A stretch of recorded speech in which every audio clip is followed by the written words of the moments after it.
NASA has just discovered something deeply unsettling on the Sun. A massive expanding hole has formed across its surface, tearing through the star's atmosphere and unleashing an unrelenting stream of charged particles into space. These aren't harmless disruptions. Scientists now warn that this could trigger a powerful solar storm, capable of disrupting satellites, communications, and even power grids right here on Earth. So what exactly is this dark void on the Sun? Why is it growing? And how dangerous could it become for us? You're watching a full-length, 2-hour documentary diving deep into the science, the stakes, and the unknown. So grab a drink, get comfortable, and let's uncover the truth about the massive hole in our Sun.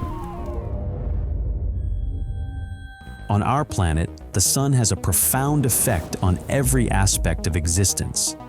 It affects all life on Earth and has a significant impact on the conditions on our surrounding planets as the hot, incandescent ball of gas at the heart of our solar system. For good cause, the Sun has been revered as a god by numerous nations. Life is dependent on the strong heat and energy it produces.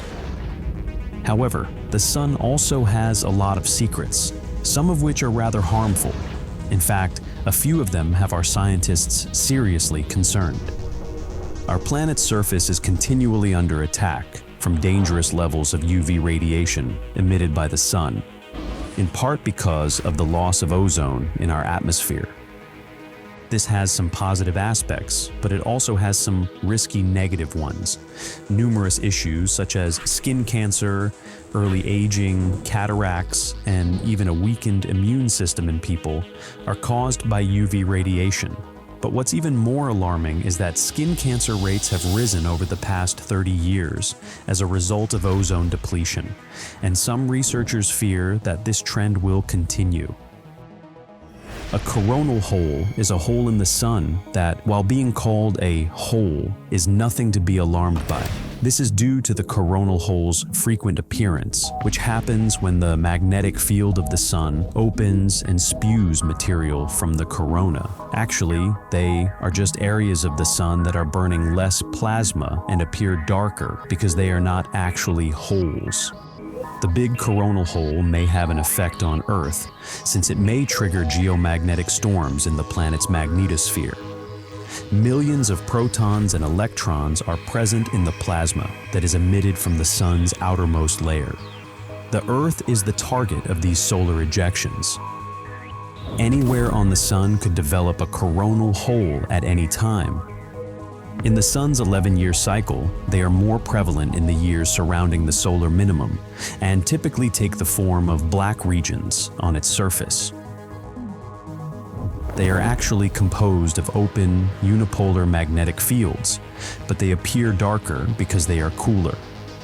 The drawback of these holes, though, is that solar wind can pass through them. These winds can pummel our globe for several days at a time and trigger geomagnetic storms if they make contact with our atmosphere. These storms, which can be moderate to hazardous, are actually quite terrifying. Scientists generally agree that solar winds don't pose a major or direct threat to people on Earth, but they do pose a threat to our satellites, global electronic systems, and astronauts traveling through space. Both the aurora australis and the aurora borealis, which are created by the solar wind, can be viewed with the unaided eye. The greatest danger would be to astronauts in orbit if they were in the path of a solar wind. The radiation may cause chromosome damage and/or cancer in them. These circumstances make solar wind a risky obstacle for future space travel and may be catastrophic if they were severe enough. Some solar flares have already made it to Earth, and more are on their way. These have the potential to disrupt the atmosphere, which in some polar regions can result in the spectacular aurora borealis. A solar flare is essentially a large, powerful radiation burst that emerges from the Sun's surface. These flares, which are some of the most powerful occurrences to occur in our solar system, are caused by the release of magnetic energy. But can solar flares harm or even kill us? NASA says no, despite the fact that disturbances could temporarily modify the upper atmosphere. Electronics on Earth, such as GPS satellites and related gear, could be severely harmed by this. In other words, they may make a costly mess, but may not necessarily endanger people on Earth right away.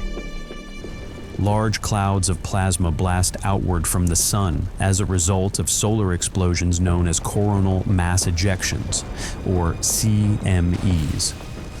They have the ability to erupt in any direction, push straight through the solar wind after the explosion, and continue moving in that direction. These ejections can be quite terrifying because they can include billions of tons of materials and accelerate to speeds of several million miles per hour. But could a strategically placed CME harm, or perhaps kill us too? NASA scientists disagree once more. However, many people in an increasingly computerized environment are concerned about the potential impacts of solar phenomena on our modern infrastructure. Bursts of particles that could hit Earth and severely impair our electrical systems could be released and propelled by CMEs. They might interrupt satellite systems, blow off power grid transformers, and cause electronic irregularities. The biggest solar storm in recorded history occurred in 1859, according to astronomers. The Carrington event was a mega flare that resulted in extraordinary geomagnetic disturbances on Earth. The phenomenon was so large-scale that Honolulu and Chile both witnessed the southern and northern lights. Even though there wasn't a lot of delicate electronic equipment in use at the time, telegraph operators reported sparks leaping from their apparatus, and occasionally even fires. According to researchers, if such a geomagnetic storm occurred today, it could render modern existence impossible. It might interfere with satellites, interrupt communications, and possibly bring down the electrical system. According to some studies, a solar megastorm might render contemporary satellites unusable for 10 years. And what's the scariest part? A solar megastorm of this size is predicted to strike our planet in the future, according to many scientists. Although it is extremely unlikely, it is not totally impossible. Solar radiation can be harmful to astronauts, as we've already mentioned, but this leads to an even scarier secondary issue. We are all aware that Earth's life is probably on a timer. It won't take long before our planet loses the ability to support life. Many people think that if we want to live in the long run, we will need to evolve into an interplanetary species. But this could become quite problematic due to solar radiation. NASA claims that when astronauts exit the magnetosphere's shielding bubble, they are exposed to two different forms of radiation. The sun itself is responsible for the majority of the radiation, with some of it coming from galactic cosmic rays. While scientists are continuously developing new devices to shield people from harmful radiation, even a brief trip to Mars is fraught with difficulties. This begs the question, will humans discover a way to shield themselves from extraterrestrial radiation in time to leave a dying Earth? Things start to turn fairly gloomy at this point. Our sun is currently considered the main sequence star because of where it is in its life cycle. It is largely stable at this point and passes the time by happily turning hydrogen into helium, the positive news. Typically, a star the size of our sun will stay in this phase for 8 billion years. As a result, the sun, which is thought to be roughly 4.5 billion years old, is still quite young. The bad news, though? The brightness of the sun is actually growing at a rate of roughly 10% every billion years as it burns hydrogen. The habitable zone in our solar system might alter with a 10% increase in light, which would have disastrous effects on our planet. Earth will get so hot that our oceans will start to evaporate with a 10% rise in brightness. Unfortunately, nothing gets better after the sun starts evaporating the waters. Of course, there is some uncertainty about what might actually occur, but scientists generally concur that as the oceans continue to dry, more water would become trapped in our atmosphere. In turn, this will produce the greenhouse gas effect, trapping more heat in our atmosphere and accelerating the evaporation of the oceans. Our oceans will eventually boil, and the cycle will keep on until most of the water is trapped in the atmosphere at a very high temperature, and the ground is mostly dry. It will be impossible for life to continue on Earth at this point. If we weren't already dead by then, we would undoubtedly pass away from dehydration and extreme heat. There must be hope for people, and life in general, if there is still water in the atmosphere, right? Actually, not quite. Solar energy will be directed at the water that is saturating the atmosphere as the sun continues to change into a red giant. This will eventually cause the molecules to separate, releasing the water as oxygen and hydrogen into the atmosphere. In essence, the sun will burn our seas dry and then bleed water straight out of our atmosphere. Various models foresee various outcomes for our world. However, there is really just one major point of contention in relation to the sun, and that is how long it will take. According to certain calculations, life will vanish swiftly, and our planet will turn into a lifeless rock within the next billion years. Others contend that, given the intricacy of some of the processes at play, some kinds of life may survive for a short while longer. As our star matures into a red giant, compressional forces at its core will eventually let its surface spread outward. Our sun, which is currently white hot, will eventually cool and turn hotter. Eventually, though, it will drag Earth into a fiery catastrophe within its enormous red surface, growing bigger and burning hotter in the process. Alternatively, it's possible that the Earth may recede from the sun as it loses mass, but in any case, Earth would be reduced to a lifeless shell. That will be Earth's demise. According to the consensus of most astronomers, our sun will probably eventually become a white dwarf before exhausting all of its fuel and transforming into a planetary nebula in the far future. What are the chances that humans will still be alive to witness it in 10 billion years, as predicted by researchers? Simply said, the chances are very slim. The sun gradually transforms its initial hydrogen supply into helium over time, principally through a mechanism known as the proton-proton chain. As soon as it exhausts all of its hydrogens, it will begin to perish. Fortunately, that won't occur for a while. What will actually occur when the sun reaches its maximum temperature? Everything on Earth will undoubtedly be dead when the sun eventually perishes. But that doesn't mean the planet won't still continue moving. The sun will eventually grow to be at least 3/4 the size of Earth as it enters its red giant phase. You'd imagine that the Earth would burn up to nothing. Unexpectedly, the opposite occurs. The gravitational attraction on Earth and other surrounding planets actually lessen as the sun gets closer to us. These planets drift away from the sun and into safer orbits far from the brighter star as a result of this weakening, aside from Mercury and Venus, which will be consumed. Of course, all life would have already vanished, rendering Earth's desperate attempt to flee for its life completely useless.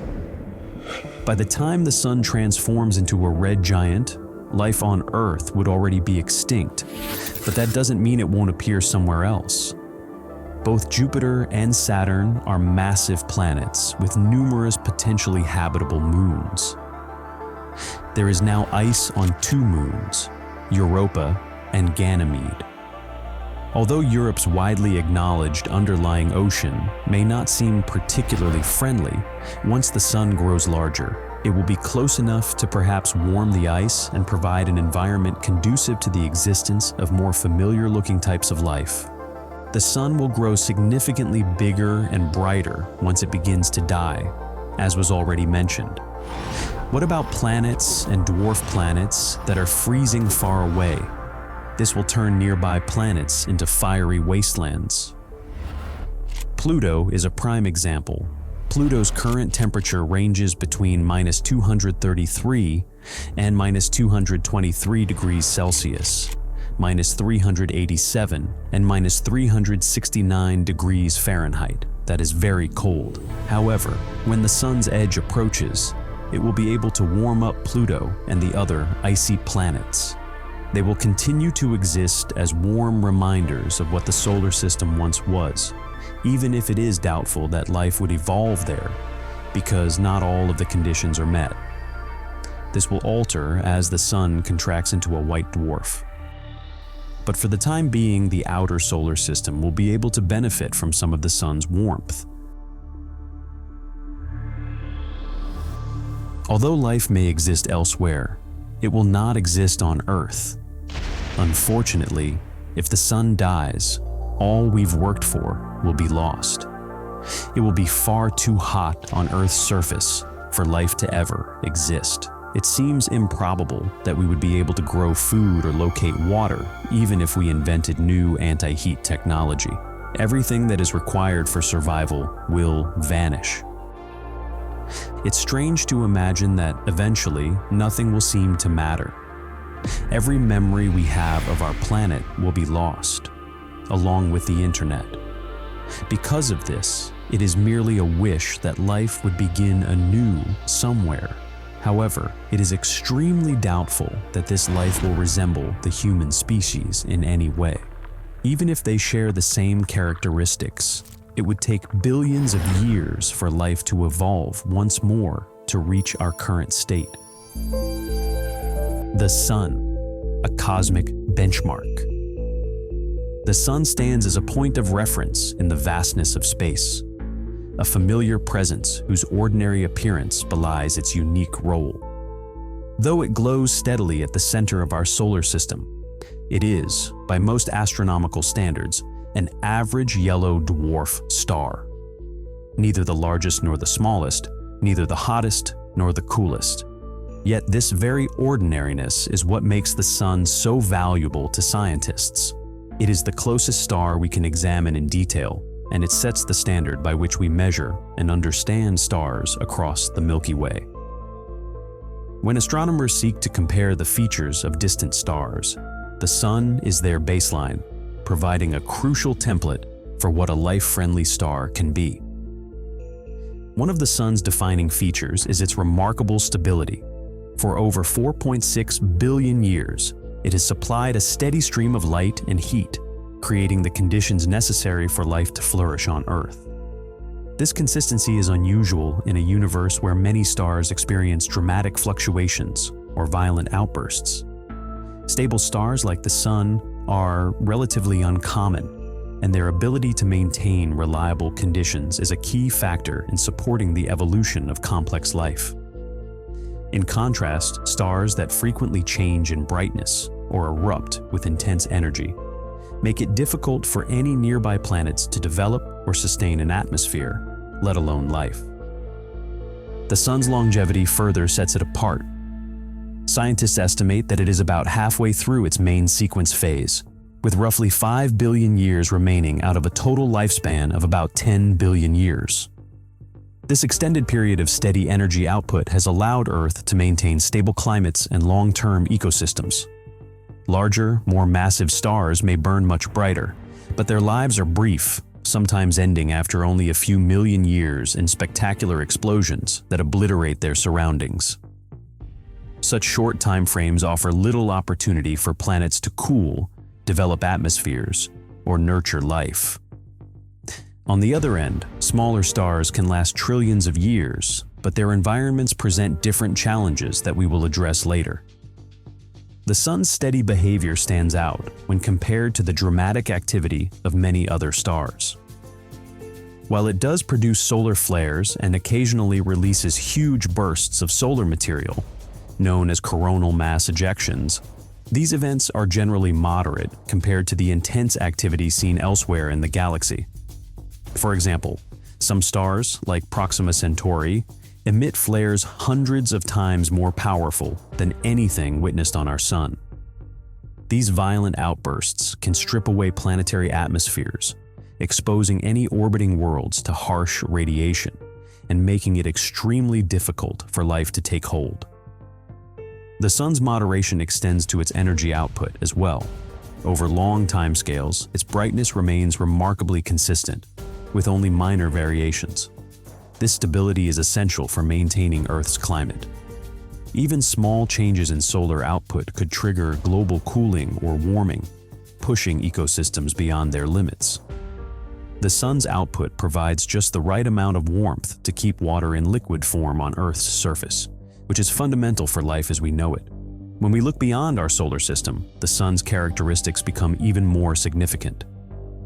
Among the estimated 200 billion stars in our galaxy, most are either much larger and shorter-lived or much smaller and dimmer than the Sun.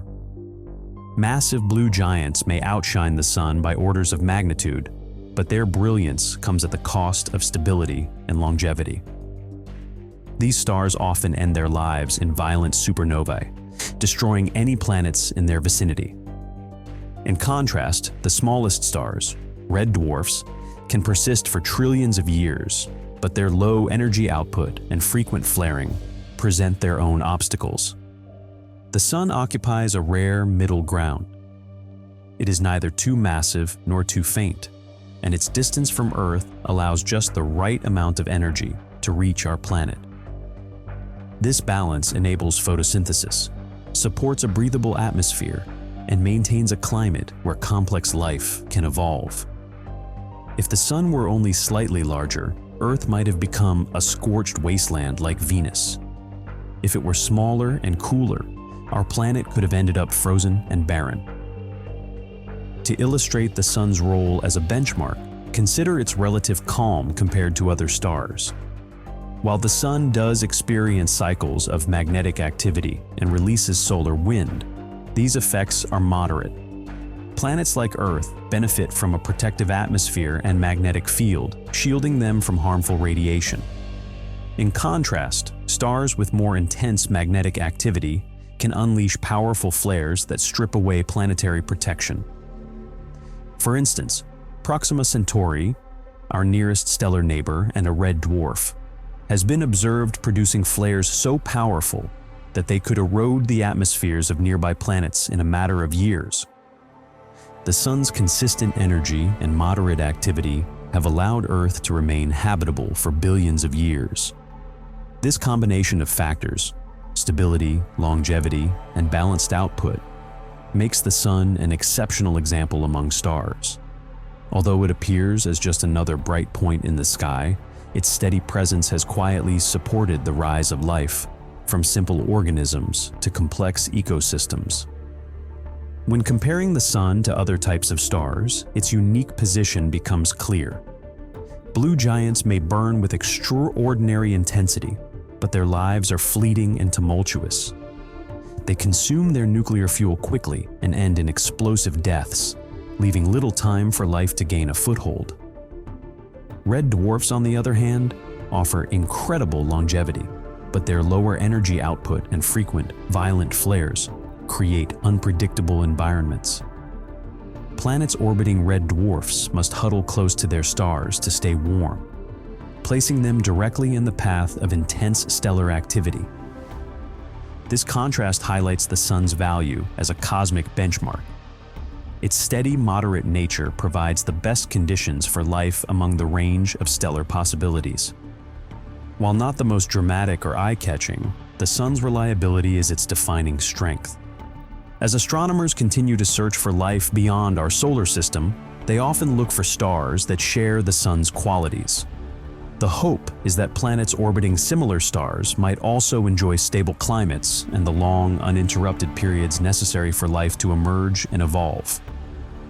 However, the universe offers a wide variety of stars, each with its own challenges and advantages. One group of stars stands out for its sheer abundance and longevity: red dwarfs.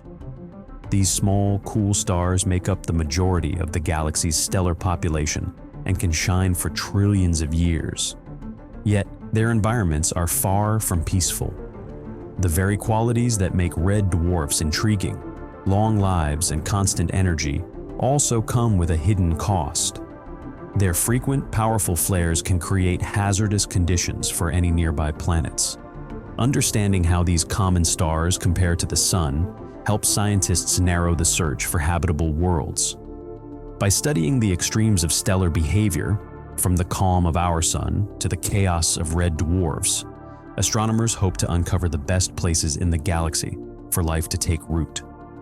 The Sun, with its balanced energy and calm temperament, remains the reference point against which all other stars are measured.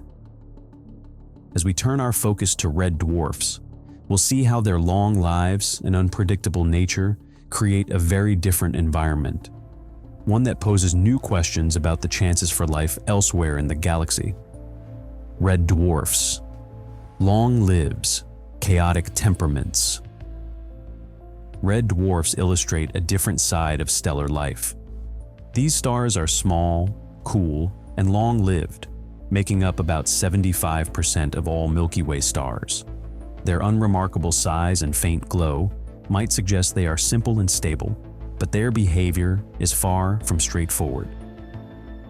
Their sheer abundance and lifespans, which can stretch into the trillions of years, have made them a primary focus in the search for habitable planets.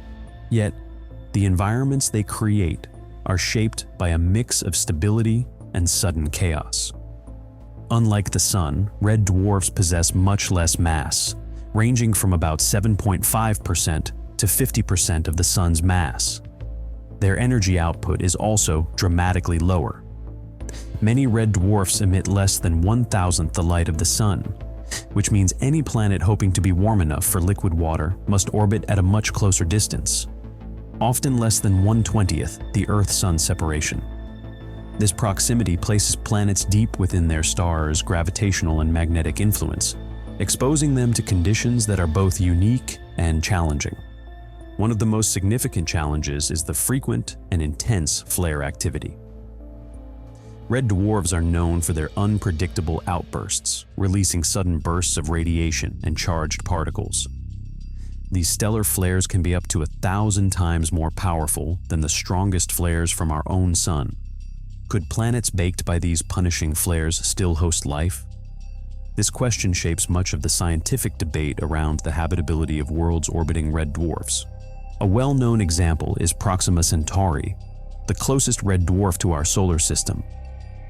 Proxima Centauri hosts at least 2 exoplanets, including Proxima b, which sits in the star's habitable zone. The discovery of Proxima b initially generated excitement, as it seemed to offer a nearby opportunity to study a potentially habitable planet. However, Proxima Centauri's flare activity complicates the picture. Some of its flares are so powerful that they can increase the star's brightness by more than tenfold in seconds. The radiation from these events can erode planetary atmospheres over time. If Proxima b loses its atmosphere, it would be left exposed to space, unable to retain water or shield its surface from harmful radiation. What looks promising on paper may, in reality, be a hostile environment. Planets orbiting close to red dwarfs often face another problem: tidal locking. This occurs because the gravitational pull between the planet and its star causes one side of the planet to always face the star, while the opposite side remains in permanent darkness. The result is an extreme split in surface temperatures, with one hemisphere experiencing constant heat and the other locked in cold.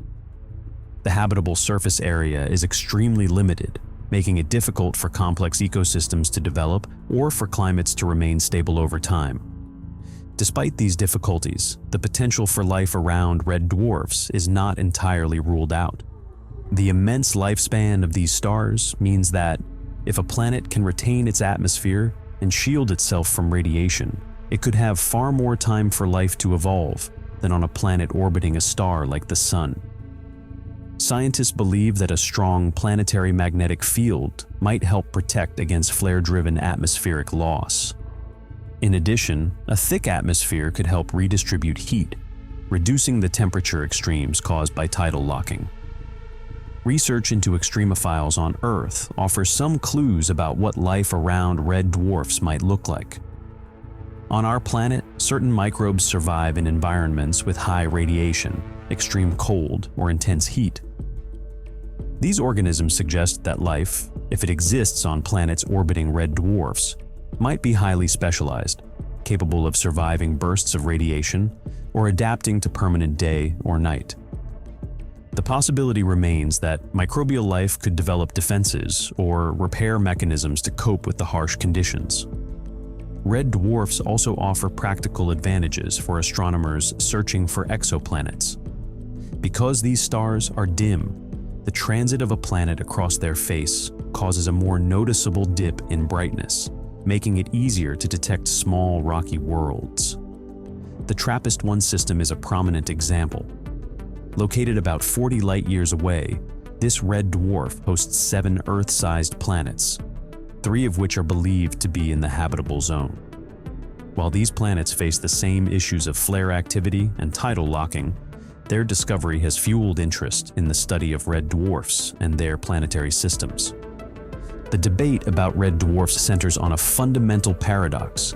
Their long lives and prevalence make them likely hosts for planets, yet their environments are shaped by instability and the threat of atmospheric loss.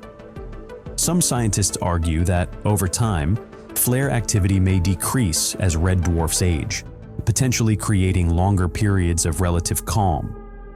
Others point out that the early, most active phase of a red dwarf's life could strip planets of their atmospheres before life has a chance to begin. The outcome may depend on a combination of planetary magnetic fields, atmospheric composition, and the timing of biological evolution. Even with these challenges, red dwarfs remain central to the search for life. Their numbers guarantee that many planetary systems in the galaxy orbit these stars. The hope is that, somewhere among the countless red dwarfs, conditions will align to allow life to take hold and persist. However, the obstacles are significant, and the environments are anything but forgiving. In considering red dwarfs, it becomes clear that stellar characteristics directly shape the possibilities for life. The traits that make these stars intriguing, endurance and abundance, are balanced by the risks of flare-induced destruction and limited habitable zones. Scientists continue to refine their models and search for planets that might defy the odds, but the tension between opportunity and hazard defines the red dwarf story. While red dwarfs offer a lesson in longevity and resilience, there are stars at the other end of the spectrum whose existence is marked by intensity and brevity. These are the massive blue giants, stars that shine with enormous power and have a profound impact on their surroundings.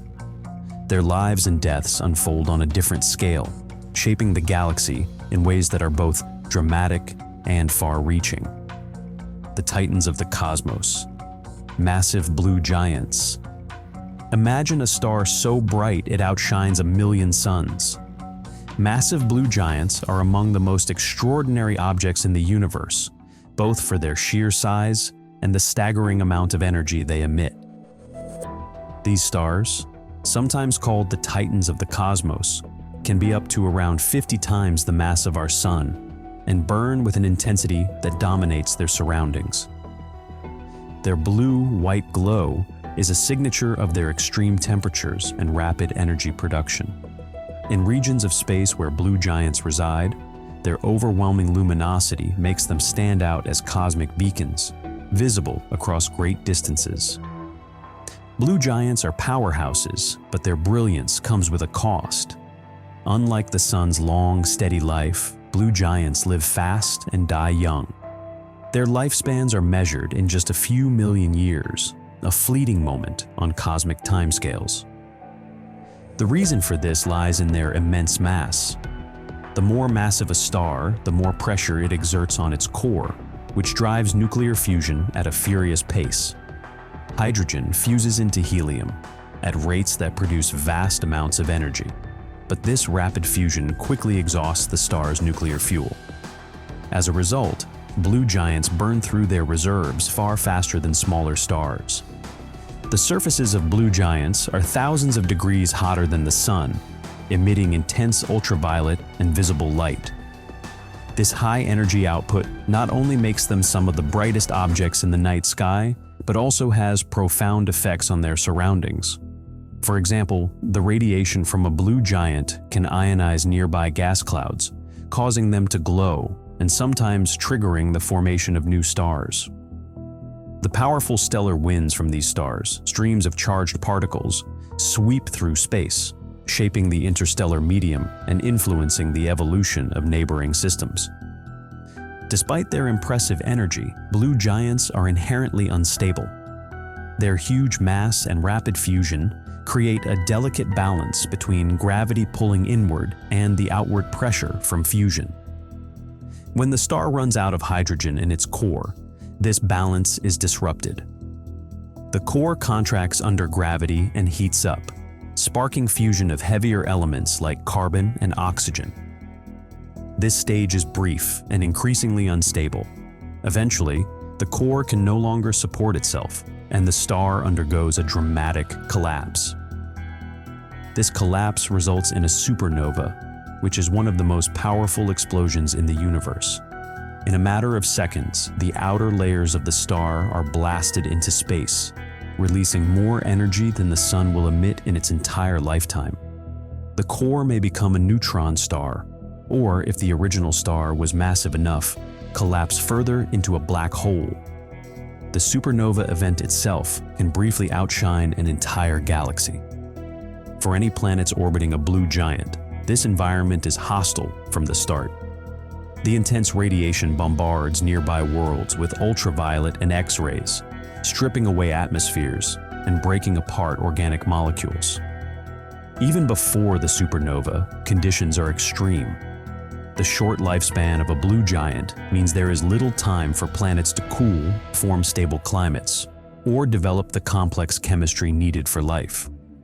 When the star finally explodes, any remaining planets are likely destroyed or left as barren remnants. In this way, blue giants are poor hosts for life, and the environments around them are inhospitable to the development of complex organisms. Yet, blue giants play a crucial role in the evolution of galaxies and the chemistry of the universe. The supernovae that mark the end of their lives are not just destructive, they are also creative. During these explosions, the intense heat and pressure create heavy elements such as iron, gold, and uranium, which are scattered into space. These elements become part of the gas and dust clouds that form new stars and planets.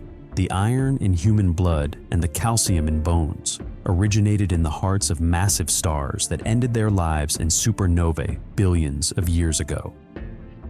Without blue giants and their explosive deaths, the universe would lack many of the ingredients necessary for rocky planets and life. Rigel, the brightest star in the constellation Orion, is a well-known example of a blue giant. It is about 21 times more massive than the Sun and emits tens of thousands of times more light. Rigel's energy drives a powerful stellar wind, shaping its surroundings and exciting nearby hydrogen clouds. These effects can trigger new waves of star formation in the region. Although Rigel is too distant and short-lived to support life on surrounding planets, its presence influences the ongoing cycle of star and planet formation. Betelgeuse, another famous star in Orion, offers a glimpse into the late stages of a massive star's life. It has expanded into a red supergiant, signaling that it is nearing the end of its existence. Betelgeuse's brightness varies in a way that allows astronomers to study the final phases before a supernova. When Betelgeuse eventually explodes, the event will be visible from Earth and serve as a direct example of the fate awaiting blue giants. The radiation and stellar winds from blue giants also have a significant impact on their galactic neighborhoods. Their energy can clear out regions of gas and dust, compressing material in some places and dispersing it in others. This process shapes the formation of future generations of stars and planets. The remnants of supernovae, enriched with heavy elements, mix into the interstellar medium, providing raw material for new solar systems. In contrast to the steady, long-lived red dwarfs, blue giants are defined by their intensity and brevity. Their lifespans, measured in millions rather than billions or trillions of years, limit the potential for life to develop on any planets that might form around them. The environments they create are dominated by high energy, radiation, and instability. However, their contribution to the universe is undeniable. They are responsible for producing and distributing the elements that make up terrestrial planets, oceans, and even living cells. After a blue giant explodes as a supernova, the shockwave expands outward, compressing and heating clouds of gas and dust in the surrounding space. This process can trigger the birth of new stars, continuing the cycle of stellar evolution. In this way, blue giants act as catalysts for cosmic recycling, ensuring that their matter and energy are transformed rather than lost. The differences between blue giants and other types of stars highlight the range of possibilities in stellar evolution. While red dwarfs quietly burn for trillions of years and the sun maintains a steady output for billions, blue giants burn brightly and fade quickly, leaving a lasting legacy through the elements they create and the new stars they help form. To understand how stars like blue giants, red dwarfs, or the sun come into being, it's necessary to look at their origins. The story of a star begins in the coldest, darkest regions of space, where clouds of gas and dust gather and collapse under gravity.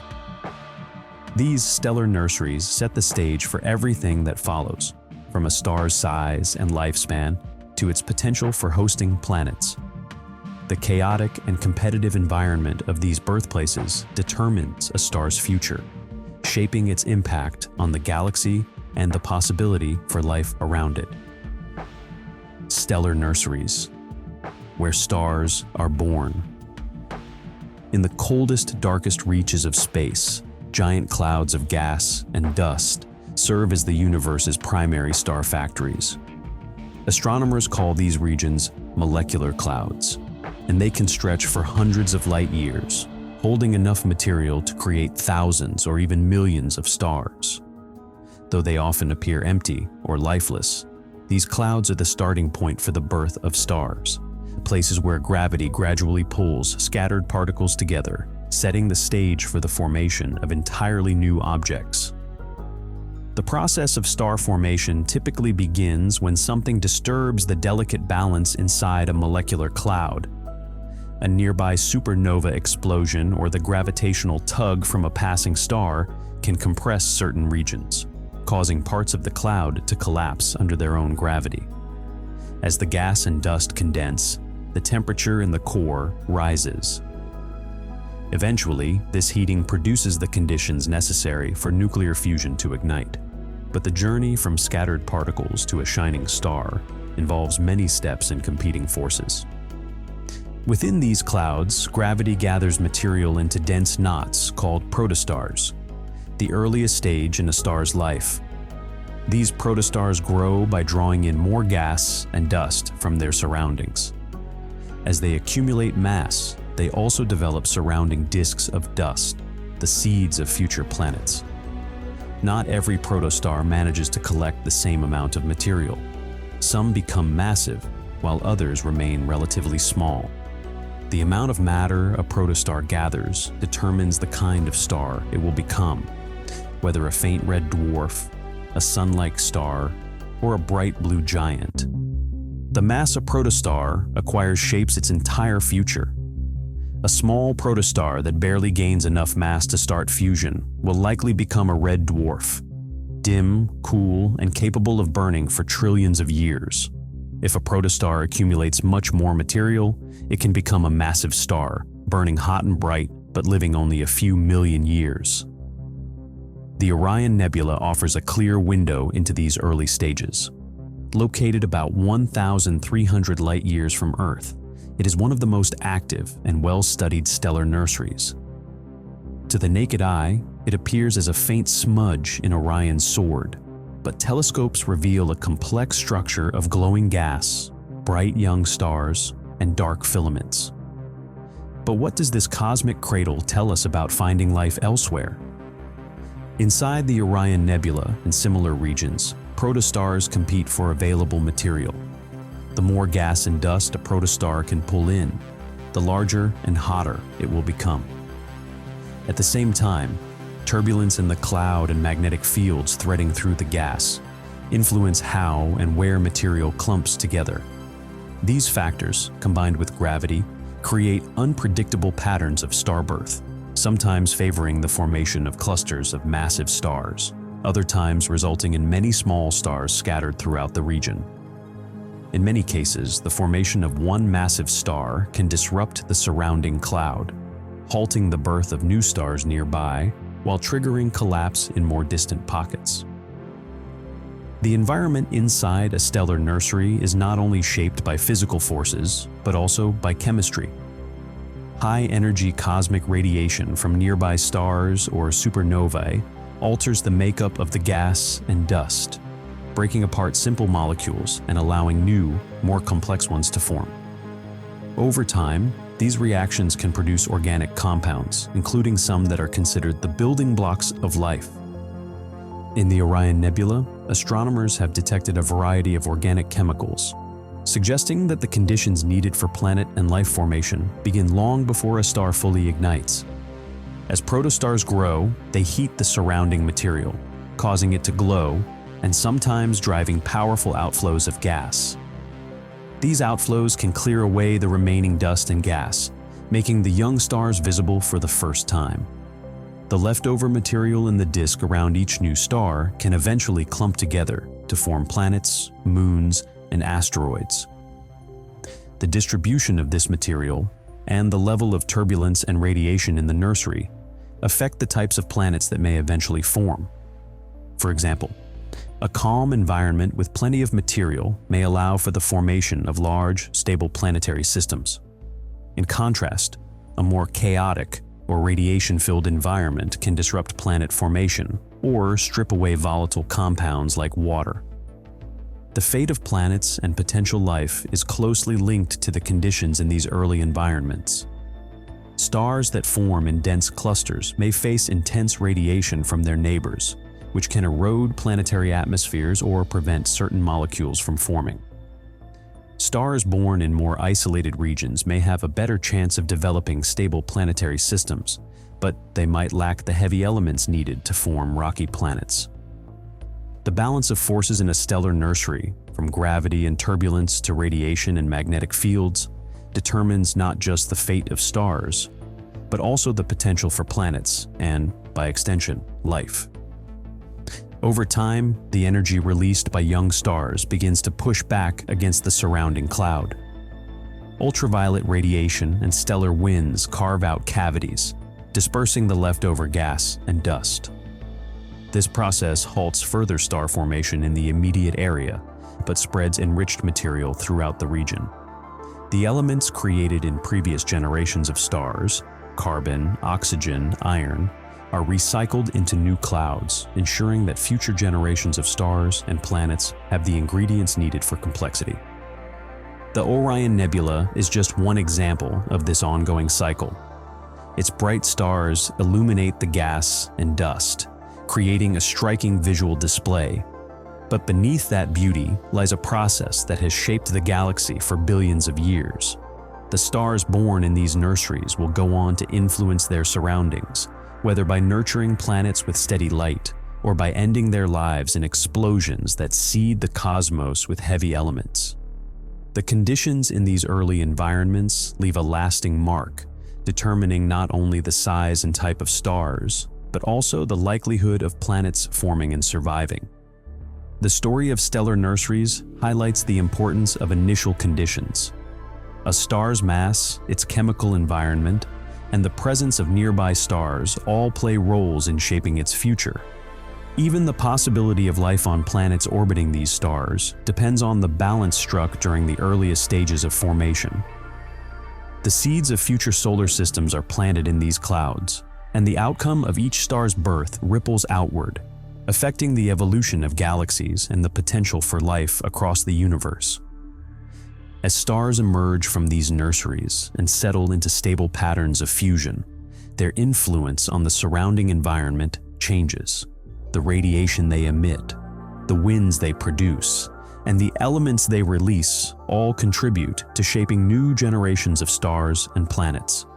Each stage of a star's life cycle builds on the foundation set in the nursery, with the potential for habitability and complexity, depending on the interplay of forces at work from the very beginning. While the visible features of stellar nurseries are striking, much of what shapes the fate of stars and planets is invisible to the eye. The influence of radiation, for example, extends far beyond the boundaries of any single cloud, affecting the chemistry and structure of emerging worlds. Understanding these hidden forces is crucial for astronomers searching for life elsewhere, as they look for signs that a planet's environment might be suitable for biology to take hold.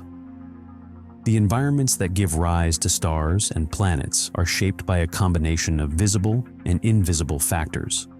As astronomers continue to study these regions, they gain new insights into the processes that determine which worlds might be capable of supporting life.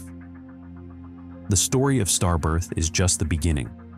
What happens next depends on how stars interact with their surroundings, especially through forces that we cannot see, but can measure in their effects. Cosmic radiation, the invisible sculptor of worlds. Cosmic radiation shapes the fate of planets in ways that are often overlooked. Unlike dramatic events such as volcanic eruptions or asteroid impacts, radiation is subtle and ever-present, working on timescales both short and long.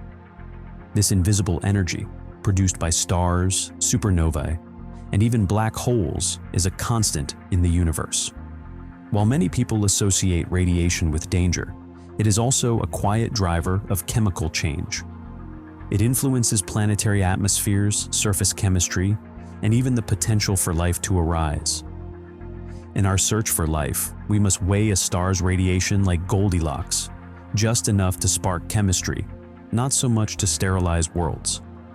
Cosmic radiation comes in two main forms: high-energy photons, such as ultraviolet light and X-rays, and charged particles, including protons and electrons. Most of this radiation is generated by stars, especially during periods of heightened activity like solar flares. These flares send streams of charged particles and bursts of high-energy light out into space, sometimes reaching the planets that orbit nearby. Beyond individual stars, supernovae emit powerful bursts of high-energy radiation, flooding their surroundings and altering the chemistry of any dust or gas clouds in their path. The impact of this radiation on planets depends on several factors, including intensity, frequency, and the planet's own protective barriers. For planets with thick atmospheres and strong magnetic fields, much of the incoming radiation is deflected or absorbed before it can reach the surface. Earth, for example, benefits from both defenses. Our magnetic field diverts charged particles, while the atmosphere absorbs most harmful ultraviolet rays. This combination allows just the right amount of solar energy to reach the surface, supporting processes like photosynthesis without overwhelming living organisms. Mars provides a contrast. With a thin atmosphere and no global magnetic field, Mars is exposed to far higher levels of radiation from the Sun and from cosmic sources. This exposure has stripped away much of its original atmosphere, leaving the surface dry and inhospitable. Any water that might exist is likely buried underground, shielded from the constant bombardment. The example of Mars shows how a lack of protection can limit the prospects for life, even if other conditions seem favorable. Radiation's destructive power is most obvious in environments around active stars.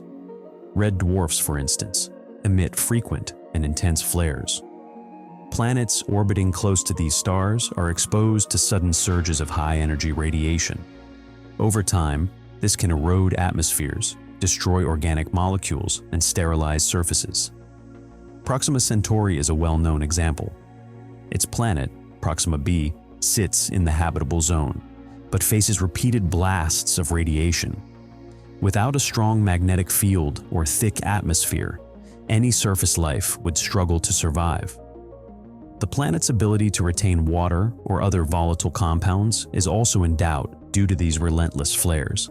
Yet, cosmic radiation is not solely a force of destruction. It also plays a creative role in chemistry. On early Earth, ultraviolet light helped form the first organic molecules by breaking apart simple gases like methane and ammonia.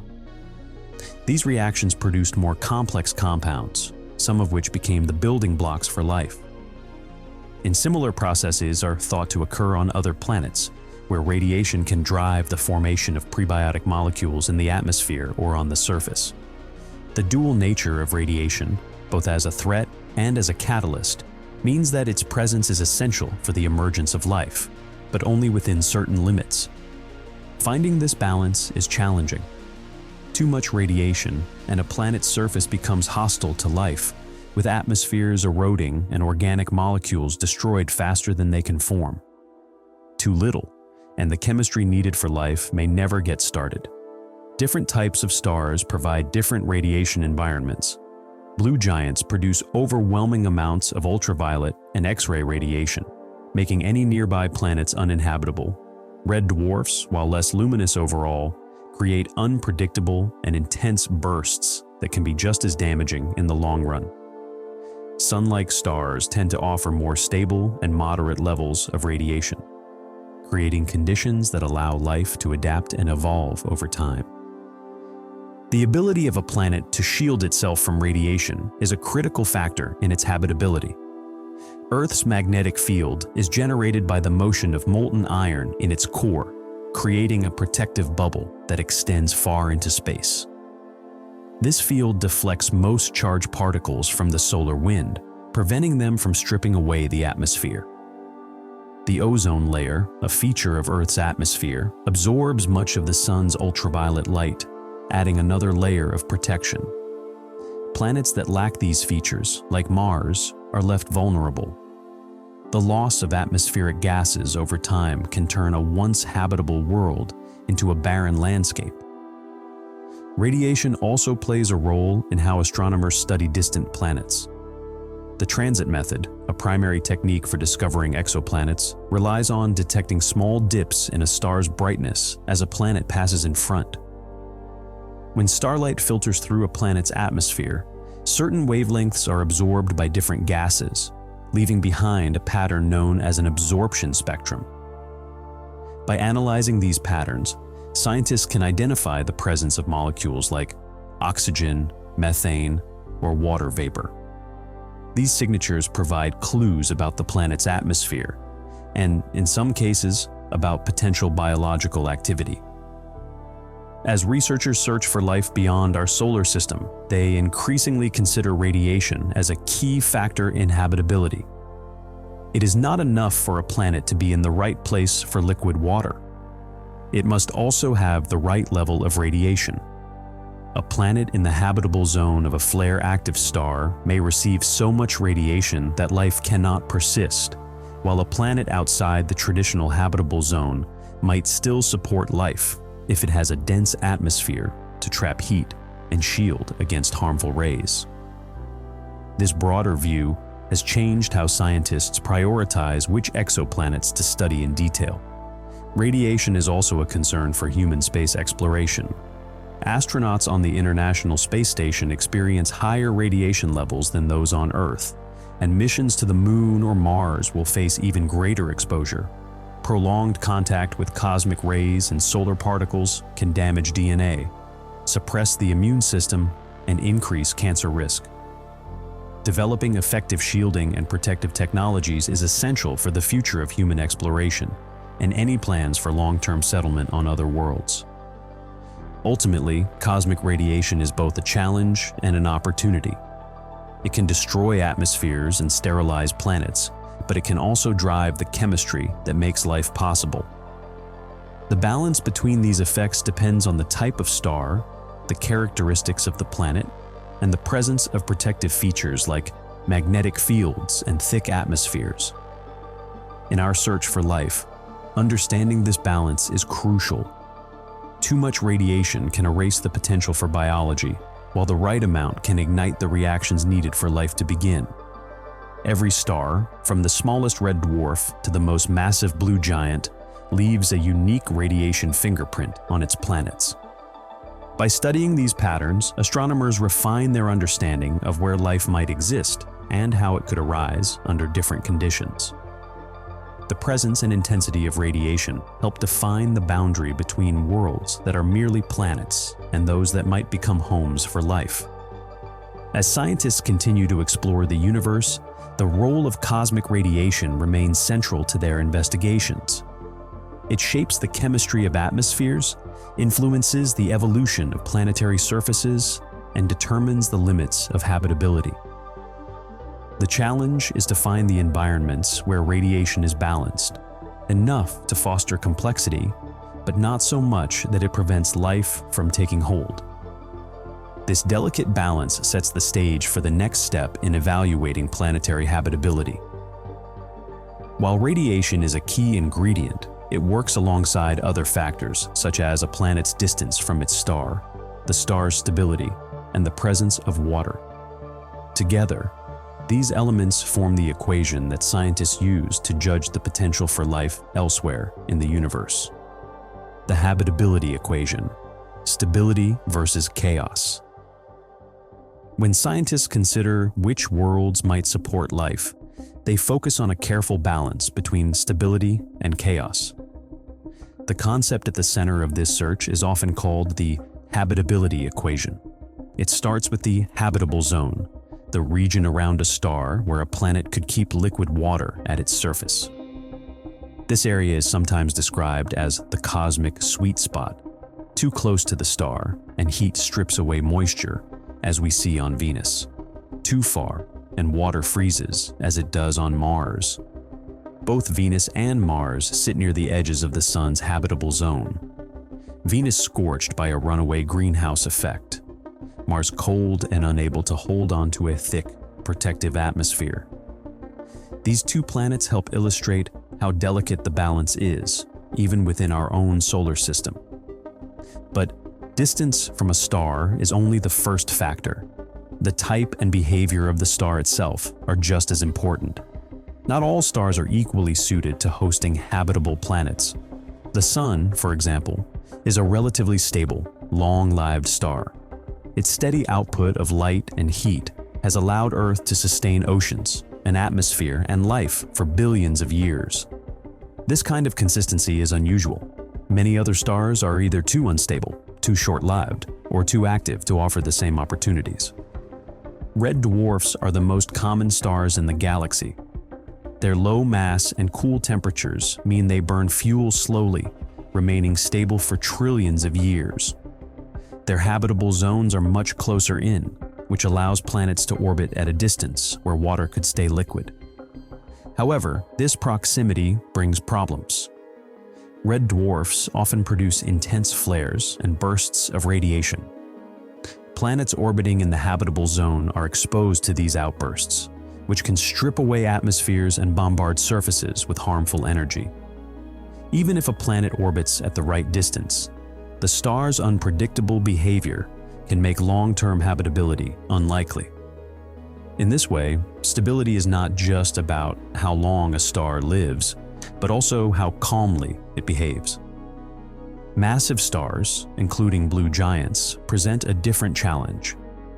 These stars are extremely bright, and their habitable zones extend far from the star itself.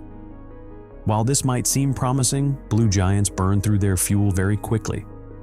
Their lifespans are measured in millions, not billions, of years. That leaves little time for planets to stabilize, develop thick atmospheres, or allow life to evolve. When these stars reach the end of their lives, they often explode as supernovae, destroying any nearby planets. So, even though their habitable zones are large, the brief window of stability means that the chances for life are slim. The sun sits between these extremes. It emits a moderate, steady level of radiation and has been shining for about 4.6 billion years. Earth's orbit places it within the sun's habitable zone, and the sun's stability has given life on Earth time to develop and adapt. Occasional solar storms do occur, but they are mild compared to the violent flares of red dwarfs or the overwhelming energy of blue giants. This relative calm allows Earth to keep a thick atmosphere and liquid water, two key ingredients for life as we know it. Even so, the sun is not without its own challenges. Solar activity, such as flares and coronal mass ejections, can disrupt technology and, in extreme cases, affect the planet's environment. However, these events are infrequent and generally not destructive enough to threaten the long-term stability needed for life. The sun's consistent output is a major reason why Earth has remained habitable for so long. Astronomers searching for habitable exoplanets weigh these factors carefully. They look for stars that are similar to the sun in mass, temperature, and stability. Planets around these stars are more likely to have the right conditions for life. In addition, researchers use computer models to predict how a star's activity and radiation might affect a planet's atmosphere. The goal is to find worlds where the balance between star and planet makes habitability possible over long timescales. This balance is delicate. Too much radiation, and a planet's atmosphere can be stripped away, leaving the surface exposed to space. Too little, and the planet may freeze, unable to support the chemical reactions needed for life. Unpredictable flares can erase any benefits of being in the habitable zone. Earth's continued habitability results from the combination of the sun's steady output, the planet's magnetic field, and its ability to retain an atmosphere. All these elements must work together for life to thrive. As astronomers discover more exoplanets, they also see how rare Earth's conditions may be. Many planets found in habitable zones orbit stars that are too active or too short-lived for life to take hold. Even in systems with stable stars, other questions arise. Does the planet have a thick enough atmosphere? Is there a magnetic field to protect against radiation? Are the chemical ingredients for life present? Each of these factors can tip the balance toward or away from habitability. Because of this, scientists have expanded the definition of what makes a planet habitable. It's not just about being in the right place. It's about the interaction between the star and the planet. A world that can keep liquid water despite its star's quirks, and where radiation levels allow organic molecules to form and persist, is more likely to support life. The balance is always fragile. Small shifts in any part of the system can have large effects.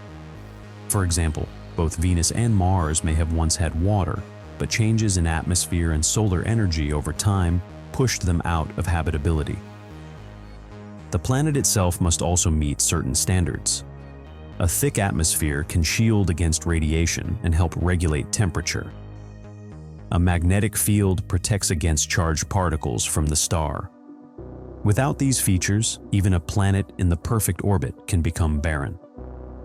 The equation for habitability is complex, with each variable, stellar stability, planetary traits, distance, and chemistry, playing a role. The diversity of stars and planets in the galaxy means that the odds of finding a world exactly like Earth are small, but the search continues. Every discovery of a new exoplanet brings the hope that somewhere, the right combination of conditions exists.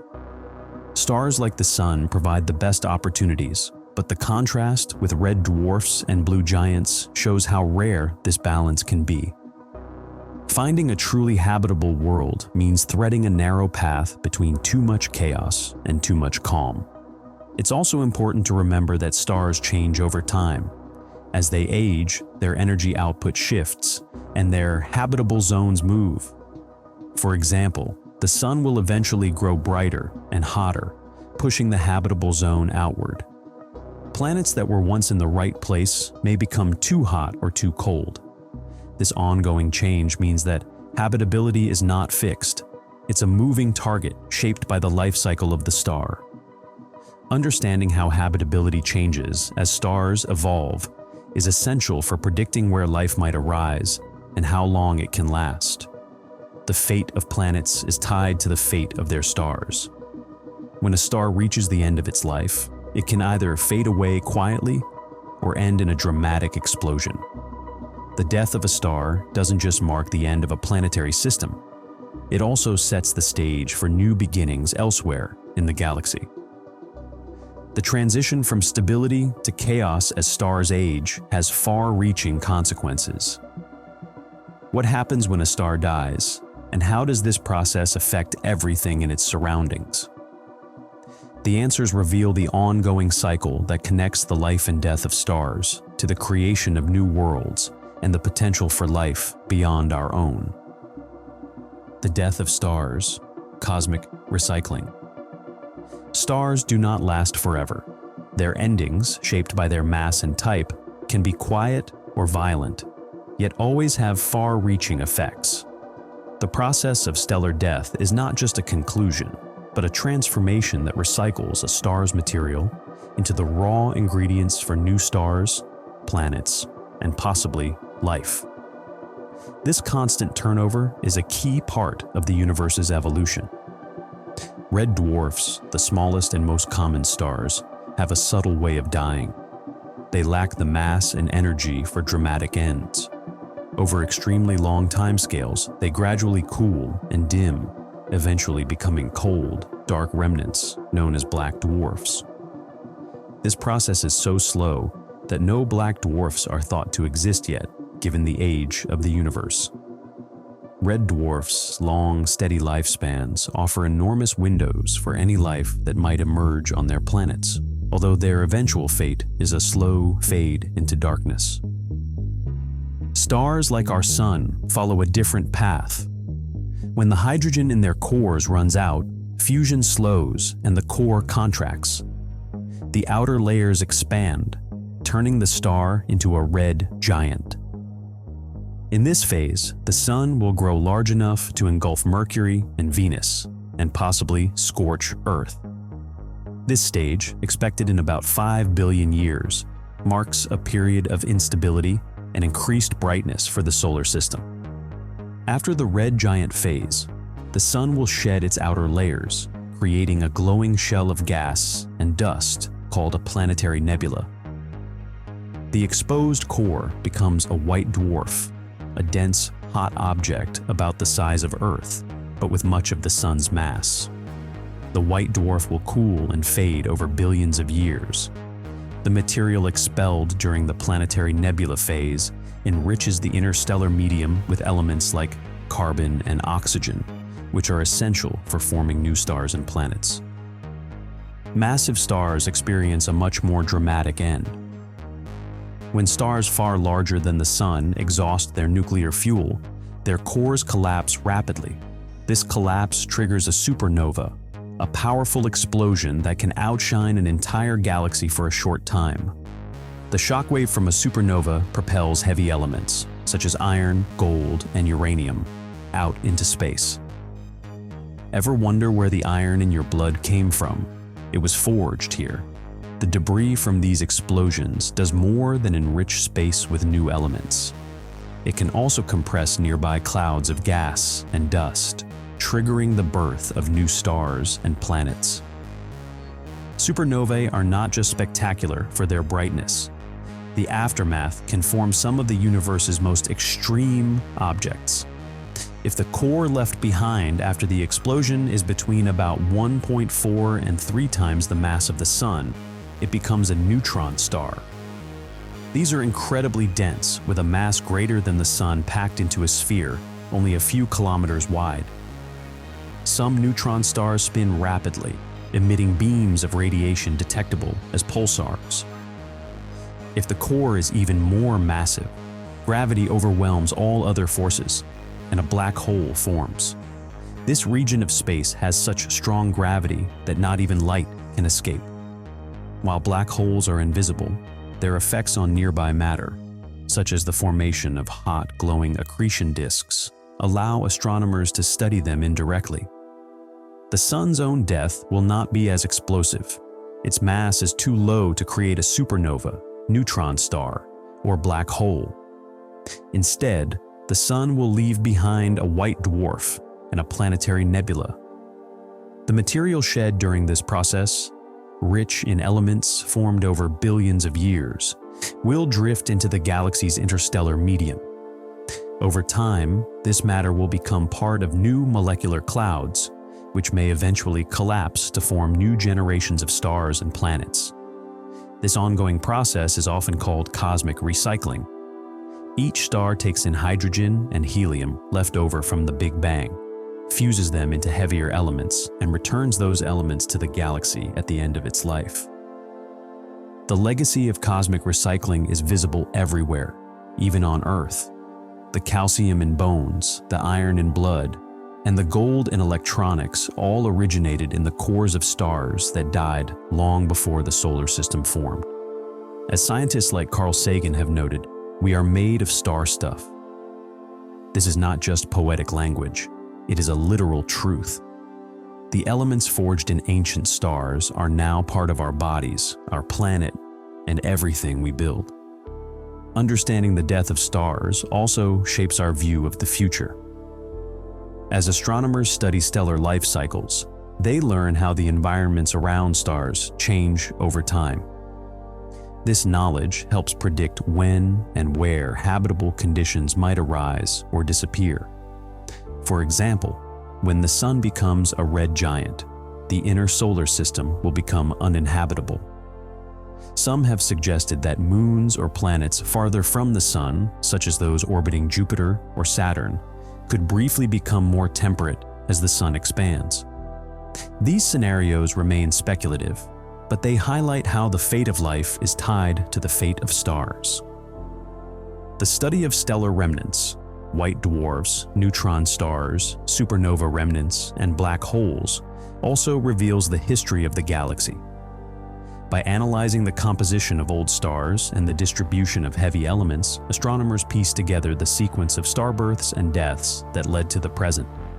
Each supernova, each planetary nebula, marks a step in a long chain of events that has built up the diversity of elements needed for planets and life. The process of cosmic recycling ensures that the galaxy is never static. New stars and planets are always forming from the ashes of previous generations. The material ejected by dying stars mixes with interstellar gas, cools, and eventually gathers into new molecular clouds. Under the right conditions, these clouds collapse, and the cycle begins again. Over billions of years, this recycling has made the galaxy richer in heavy elements, increasing the chances for complex chemistry and life. Supernovae, in particular, play a critical role in this process. Their shock waves can trigger the collapse of gas clouds, speeding up the birth of new stars. The elements they spread, iron, oxygen, silicon, and more, are essential for building rocky planets and for the chemistry of life. Without these explosions, the universe would be a poorer place, lacking many of the materials that make planets like Earth possible. The ongoing cycle of stellar birth and death is not just a background process. It shapes the evolution of galaxies, the formation of solar systems, and the potential for life. The fate of each star, determined by its mass and composition, feeds into a larger pattern that unfolds over billions of years. While individual stars come and go, the materials they produce endure, becoming part of new worlds and new possibilities. As we look at the night sky, every star is at a different stage in this cycle. Some are just beginning to shine, while others are nearing the end. The diversity of stars and their remnants tells a story of continuous change, of destruction balanced by creation. This perspective connects us to the universe, not just as observers, but as participants in a process that has been ongoing since the first stars formed. But how do we spot those recycled materials when they form new worlds? Let's see. Exoplanet hunting, following the clues of starlight. Detecting planets around distant stars relies on interpreting subtle changes in starlight rather than direct observation. Most stars are points of light, far too bright and distant for astronomers to see their planets directly. Even the largest exoplanets are overshadowed by the glare of their stars, making the challenge similar to spotting a moth passing in front of a street lamp from across a field. Despite these difficulties, astronomers have developed methods to reveal not only the presence of exoplanets, but also details about their size, orbit, and sometimes their atmospheres. These techniques focus on carefully measuring changes in the light coming from a star. The transit method is the most widely used approach for finding exoplanets.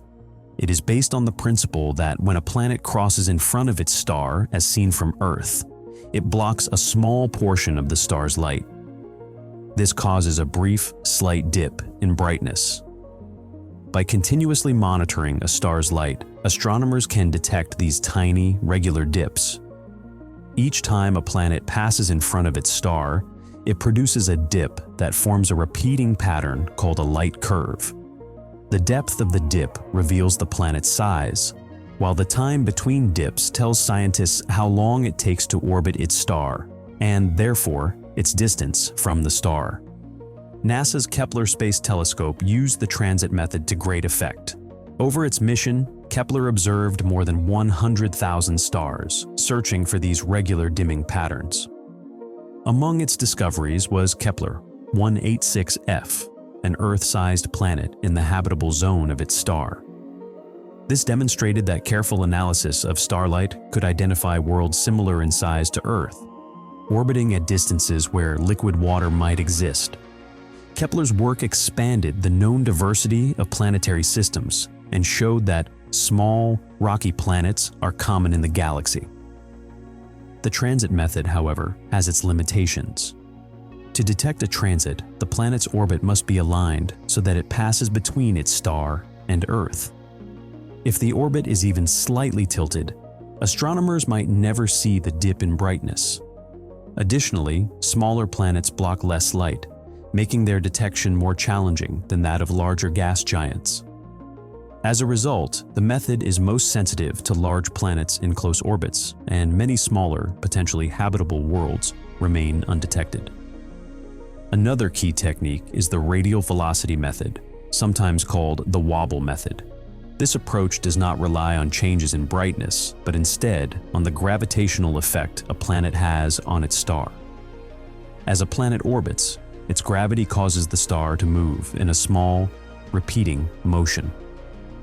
This movement shifts the star's light slightly toward blue when it moves toward Earth, and toward red when it moves away.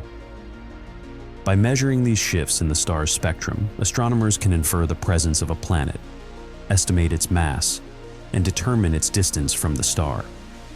The radial velocity method led to the discovery of 51 Pegasi b in 1995, the first confirmed planet around a sun-like star.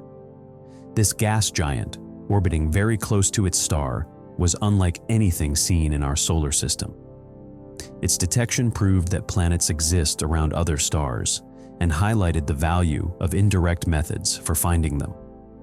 Today, the radial velocity method continues to be important, especially for confirming planets found with other techniques and for studying planets in orbits where transits are unlikely. Together, the transit and radial velocity methods have identified thousands of exoplanets, revealing a galaxy filled with planetary diversity. Some systems have planets packed tightly together, orbiting close to their stars, while others have gas giants in wide orbits. The variety of planets includes massive gas giants, small rocky worlds, and planets with orbits and compositions very different from those in our solar system. The TRAPPIST-1 system is a notable example of what these methods can uncover. TRAPPIST-1 is a small, cool red dwarf star about 40 light-years from Earth.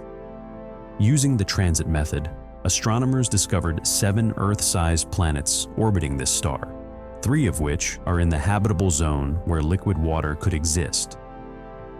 The planets are packed in tight orbits, and their sizes make them good candidates for further study. However, TRAPPIST-1's frequent stellar flares present a challenge for habitability, as intense radiation could strip away planetary atmospheres. Despite this, the system has become a focus for future research, especially as scientists seek to learn more about the atmospheres of these planets. As technology advances, astronomers are moving beyond simply finding exoplanets to studying their atmospheres and compositions. During a transit, some of the star's light passes through the planet's atmosphere before reaching Earth.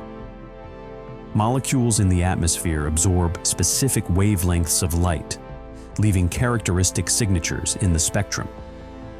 By analyzing these patterns, scientists can identify the presence of water vapor, carbon dioxide, methane, and other compounds.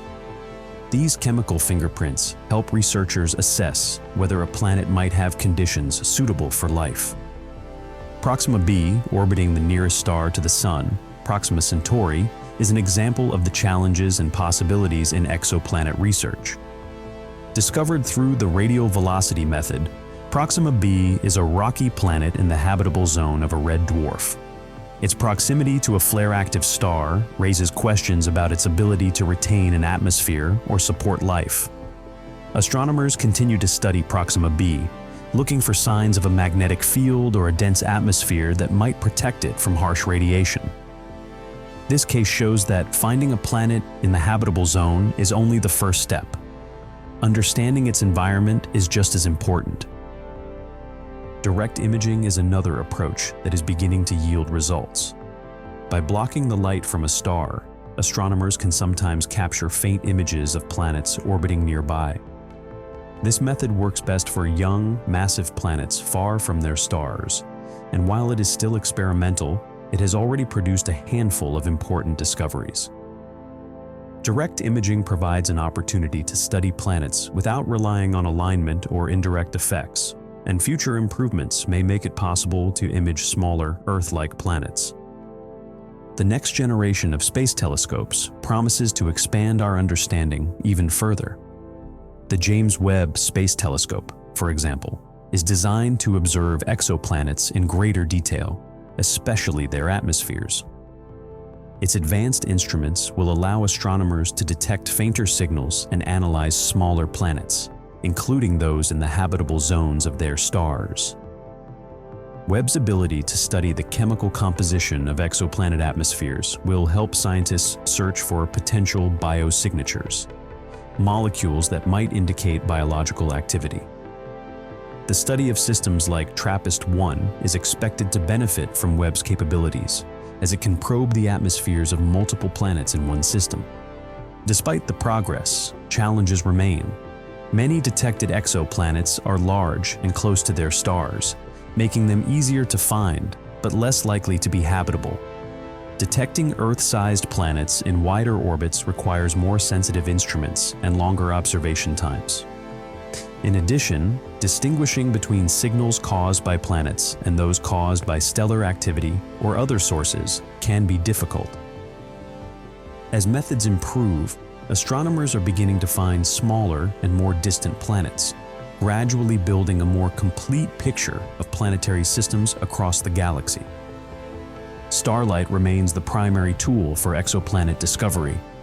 Every measured dip in brightness, every subtle shift in a star's spectrum, provides clues about the planets that orbit faraway suns. The information gained from these observations helps scientists understand the conditions needed for planets like Earth to form and persist. With each new discovery, the catalog of known exoplanets grows, and researchers refine their models of how planetary systems develop and evolve. The search for exoplanets is not just about cataloging distant worlds. It is also about understanding how stars and planets interact, how elements recycled from earlier generations of stars are incorporated into new planets, and what conditions might allow life to begin elsewhere in the universe. The tools and techniques developed for exoplanet hunting continue to improve, offering the promise of more detailed studies in the years ahead. As astronomers look to the future, the connection between stars and planets becomes even more important. the cycles of stellar birth and death, the recycling of elements, and the evolution of planetary systems all contribute to the potential for life in the galaxy. By following the clues left in starlight, scientists gain insight into the processes that shape worlds and the possibilities for life beyond Earth. The ongoing search for exoplanets highlights the dynamic relationship between stars and the worlds that orbit them. Each new discovery adds to our understanding of the galaxy's diversity and the conditions that might make a planet habitable. As technology advances and telescopes like James Webb begin to characterize exoplanet atmospheres in detail, astronomers are better equipped to answer questions about the origins and future of life in the universe. In the end, the study of exoplanets is part of a larger effort to understand our place in the cosmos. The patterns found in starlight not only reveal distant worlds, but also connect us to the processes that have shaped the galaxy for billions of years. This search offers a perspective on how the life cycles of stars influence the conditions for life, and reminds us of the ongoing interplay between cosmic evolution and the emergence of habitable worlds. The future of life in the galaxy. What happens when Earth's safe zone shifts away from our planet? Could life follow the sun's warmth outward, adapting to a changing solar system? These questions drive the study of the future of life in the galaxy. As astronomers map the fates of stars and their planets, they confront not only the limits of habitability, but also the possibilities for survival and adaptation in a universe where everything changes. For now, Earth remains within the sun's habitable zone, a span of time when our planet receives just the right amount of warmth for liquid water and life. This phase, known as the main sequence, has lasted for more than 4 billion years. The sun's steady energy output has fostered a stable climate and allowed complex ecosystems to develop. But this stability is temporary. Over time, the sun's energy output will increase, and its habitable zone will gradually move outward. In the distant future, rising temperatures will evaporate Earth's oceans and strip away its atmosphere, leaving the planet uninhabitable. Faced with this inevitable shift, humanity must consider how to respond as the conditions that once made Earth ideal begin to disappear. One option is to look outward toward other worlds in our solar system. As the sun grows brighter, regions that are now icy and inhospitable, such as the moons of Jupiter or Saturn, could warm enough to support liquid water and possibly life. Scientists have speculated that, in the far future, these distant moons might become new refuges for life as Earth becomes less hospitable. This idea highlights the need to understand not just our own planet's fate, but the evolving environments of the entire solar system. The challenge of moving beyond Earth is immense. The distances between planets, and especially between stars, are vast. The nearest star system, Proxima Centauri, is more than 4 light-years away. Even with the fastest spacecraft ever built, reaching another star would take tens of thousands of years. To address this, scientists have proposed laser sail concepts that could reach nearby stars in decades, using powerful beams to push lightweight probes at a significant fraction of the speed of light.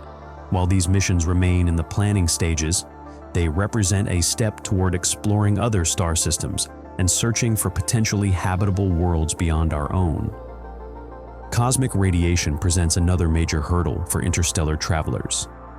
In deep space, away from the protective magnetic fields and atmospheres of planets, radiation from stars and cosmic events can damage living tissue and disrupt electronics. For humans, long-term exposure increases the risk of cancer and other health problems. Shielding technology and careful planning will be essential for any future missions that venture beyond the solar system.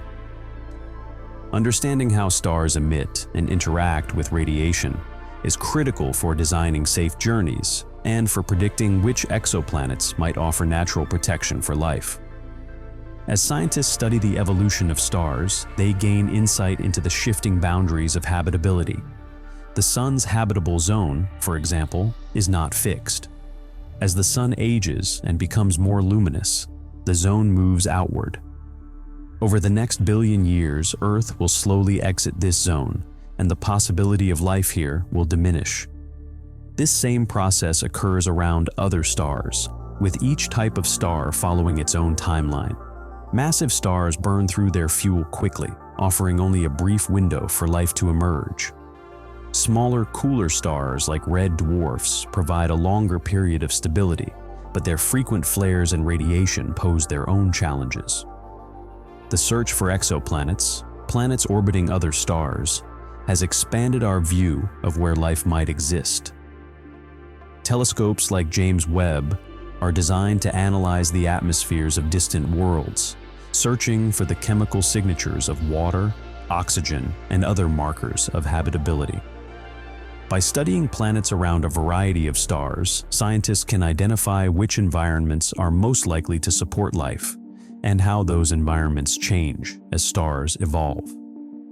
This research not only guides the search for extraterrestrial life, but also informs our understanding of Earth's long-term prospects.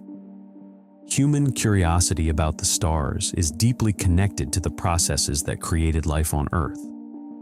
Our drive to explore these stars reflects the very processes that made us. The elements that make up our bodies were forged in earlier generations of stars, scattered across the galaxy by supernova and gathered into new planets. By studying the cycles of stellar birth and death, we learn about our own origins and the possibilities for life elsewhere. This connection inspires efforts to understand and eventually visit other worlds, whether with robotic probes or, one day, with human explorers.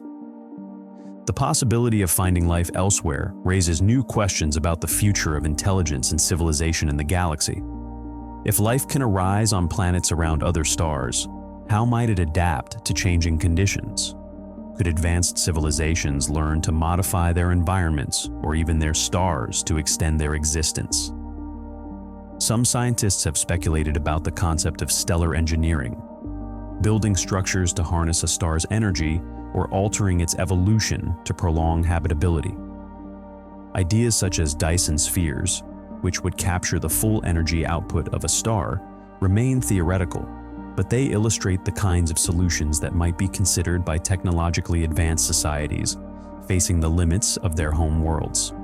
The fate of life in the galaxy depends on many factors: the longevity and stability of stars, the ability of planets to maintain protective atmospheres, and the adaptability of life itself. As stars evolve, their habitable zones shift, and planets that were once ideal may become inhospitable. In some cases, life might migrate outward, following the moving zone of warmth. In others, it may adapt to new conditions or seek refuge underground or beneath thick atmospheres. The diversity of planetary systems discovered so far suggests that there are many possible paths for life's survival and evolution. Humanity's future in the galaxy will likely depend on a combination of adaptation and exploration. As conditions on Earth change, people may develop new technologies to cope with a hotter, less stable environment. At the same time, the search for other habitable worlds will continue, driven by the desire to ensure the long-term survival of life. Whether through robotic missions to distant planets or, eventually, human settlement on other worlds, the effort to find new homes reflects both practical necessity and a fundamental curiosity about the universe.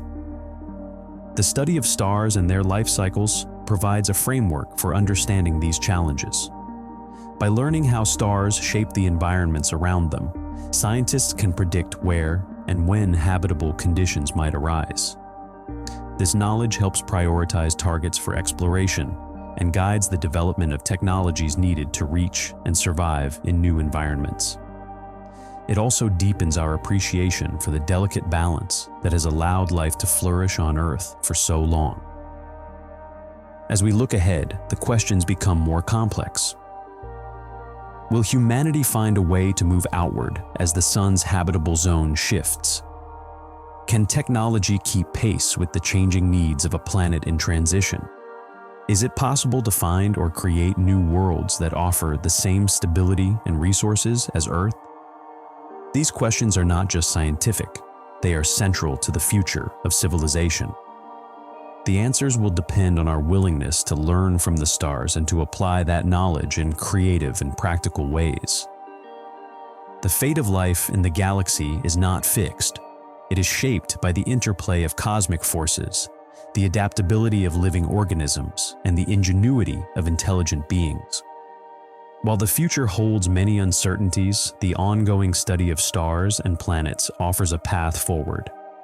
By understanding the cycles that govern the universe, humanity can better prepare for the changes to come, and perhaps ensure that life continues, even as the stars themselves evolve. In the end, the future of life in the galaxy is a story of change, resilience, and discovery. The stars have shaped every stage of our existence, from the elements in our bodies to the light that sustains our world. As we continue to explore and learn, the knowledge gained from studying stars will help guide our next steps. It will illuminate the possibilities ahead and inspire new generations to look up and wonder what might come next. The calm before the storm. At the center of our solar system, the sun stands as a steady source of light and warmth. For more than 4 billion years, it has provided the conditions necessary for life to develop and thrive on Earth. Although it appears calm and unchanging when viewed from our planet, the sun is anything but static. Deep within its core, unimaginable forces are at work. Every second, the sun turns millions of tons of mass into energy, powering our planet and everything on it. This transformation is the result of nuclear fusion, a process where hydrogen atoms are fused into helium, releasing immense amounts of energy in the form of light and heat. The balance between this energy production and the sun's own gravity is what keeps it stable and shining. Astronomers classify the sun as a main sequence star, which means it is in the most stable and longest phase of its life. During this phase, the sun maintains a delicate equilibrium. Gravity pulls its mass inward, while the outward pressure from nuclear fusion pushes back. This ongoing balance allows the sun to emit a steady stream of energy, which is crucial for maintaining Earth's climate, atmosphere, and the cycles that support life. Without this stability, the familiar world we know could not exist. The sun's role in our daily lives is easy to take for granted, but it is fundamental. Plants use sunlight for photosynthesis, creating the oxygen we breathe and forming the base of the food chain. The sun's energy drives weather patterns, ocean currents, and even the water cycle that provides fresh water to much of the planet. Our seasons, the rhythm of days and nights, and the temperature range that makes Earth habitable all depend on the sun's steady output. It's difficult to grasp just how much energy the sun produces. In a single second, it generates enough energy to meet humanity's needs for millions of years.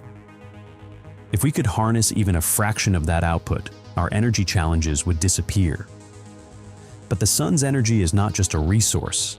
It is also a reminder of the immense forces at play in the universe. The light that reaches us each day began its journey at the sun's core, where it was created in a fusion reaction. From there, it slowly travels outward, sometimes taking tens of thousands of years to reach the surface. Once it escapes, it races across the 93 million miles to Earth in about 8 minutes, finally arriving as the sunlight we see and feel. Currently, the sun is about 4.6 billion years into its main sequence phase, which scientists estimate will last roughly 10 billion years in total. This means our star is a little past the halfway mark in its stable life. However, even during this seemingly unchanging period, subtle changes are underway. As the sun fuses hydrogen into helium at its core, the ratio of these elements slowly shifts. The helium produced is heavier and less efficient at sustaining nuclear fusion, which causes the sun's core to contract slightly and heat up.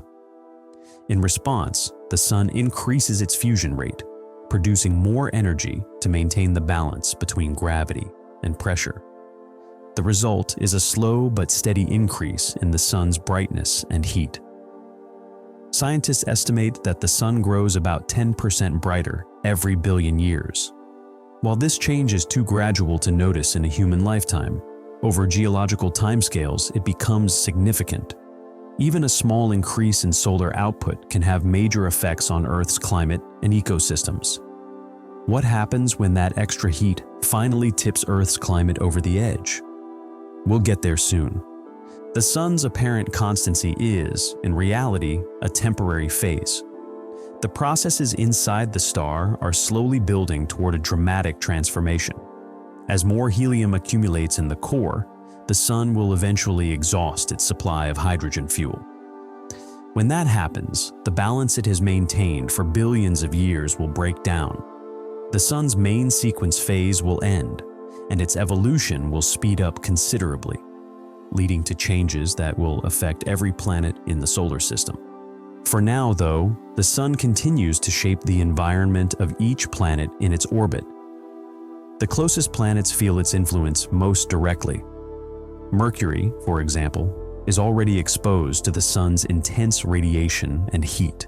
Its surface endures extreme temperature swings, and it has no atmosphere to shield it from the solar wind. Venus, just a bit farther out, is wrapped in a thick, toxic atmosphere that traps heat and creates a runaway greenhouse effect. Earth, at just the right distance, is able to support life thanks to the sun's steady energy and our planet's protective atmosphere. Looking at the sun's current state, it's clear that its stability is the foundation for everything we know. But that stability is temporary. The changes happening deep inside the sun are slow but relentless. As the sun ages, its increasing brightness will eventually make Earth less hospitable. Scientists predict that in about 1 billion years, the sun's output will be high enough to trigger a runaway greenhouse effect on Earth, much like what we see on Venus today.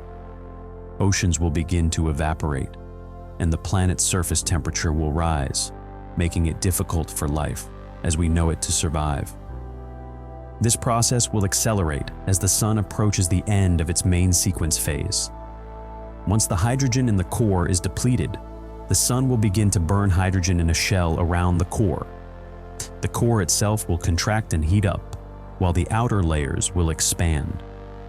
This marks the beginning of the sun's transformation into a red giant.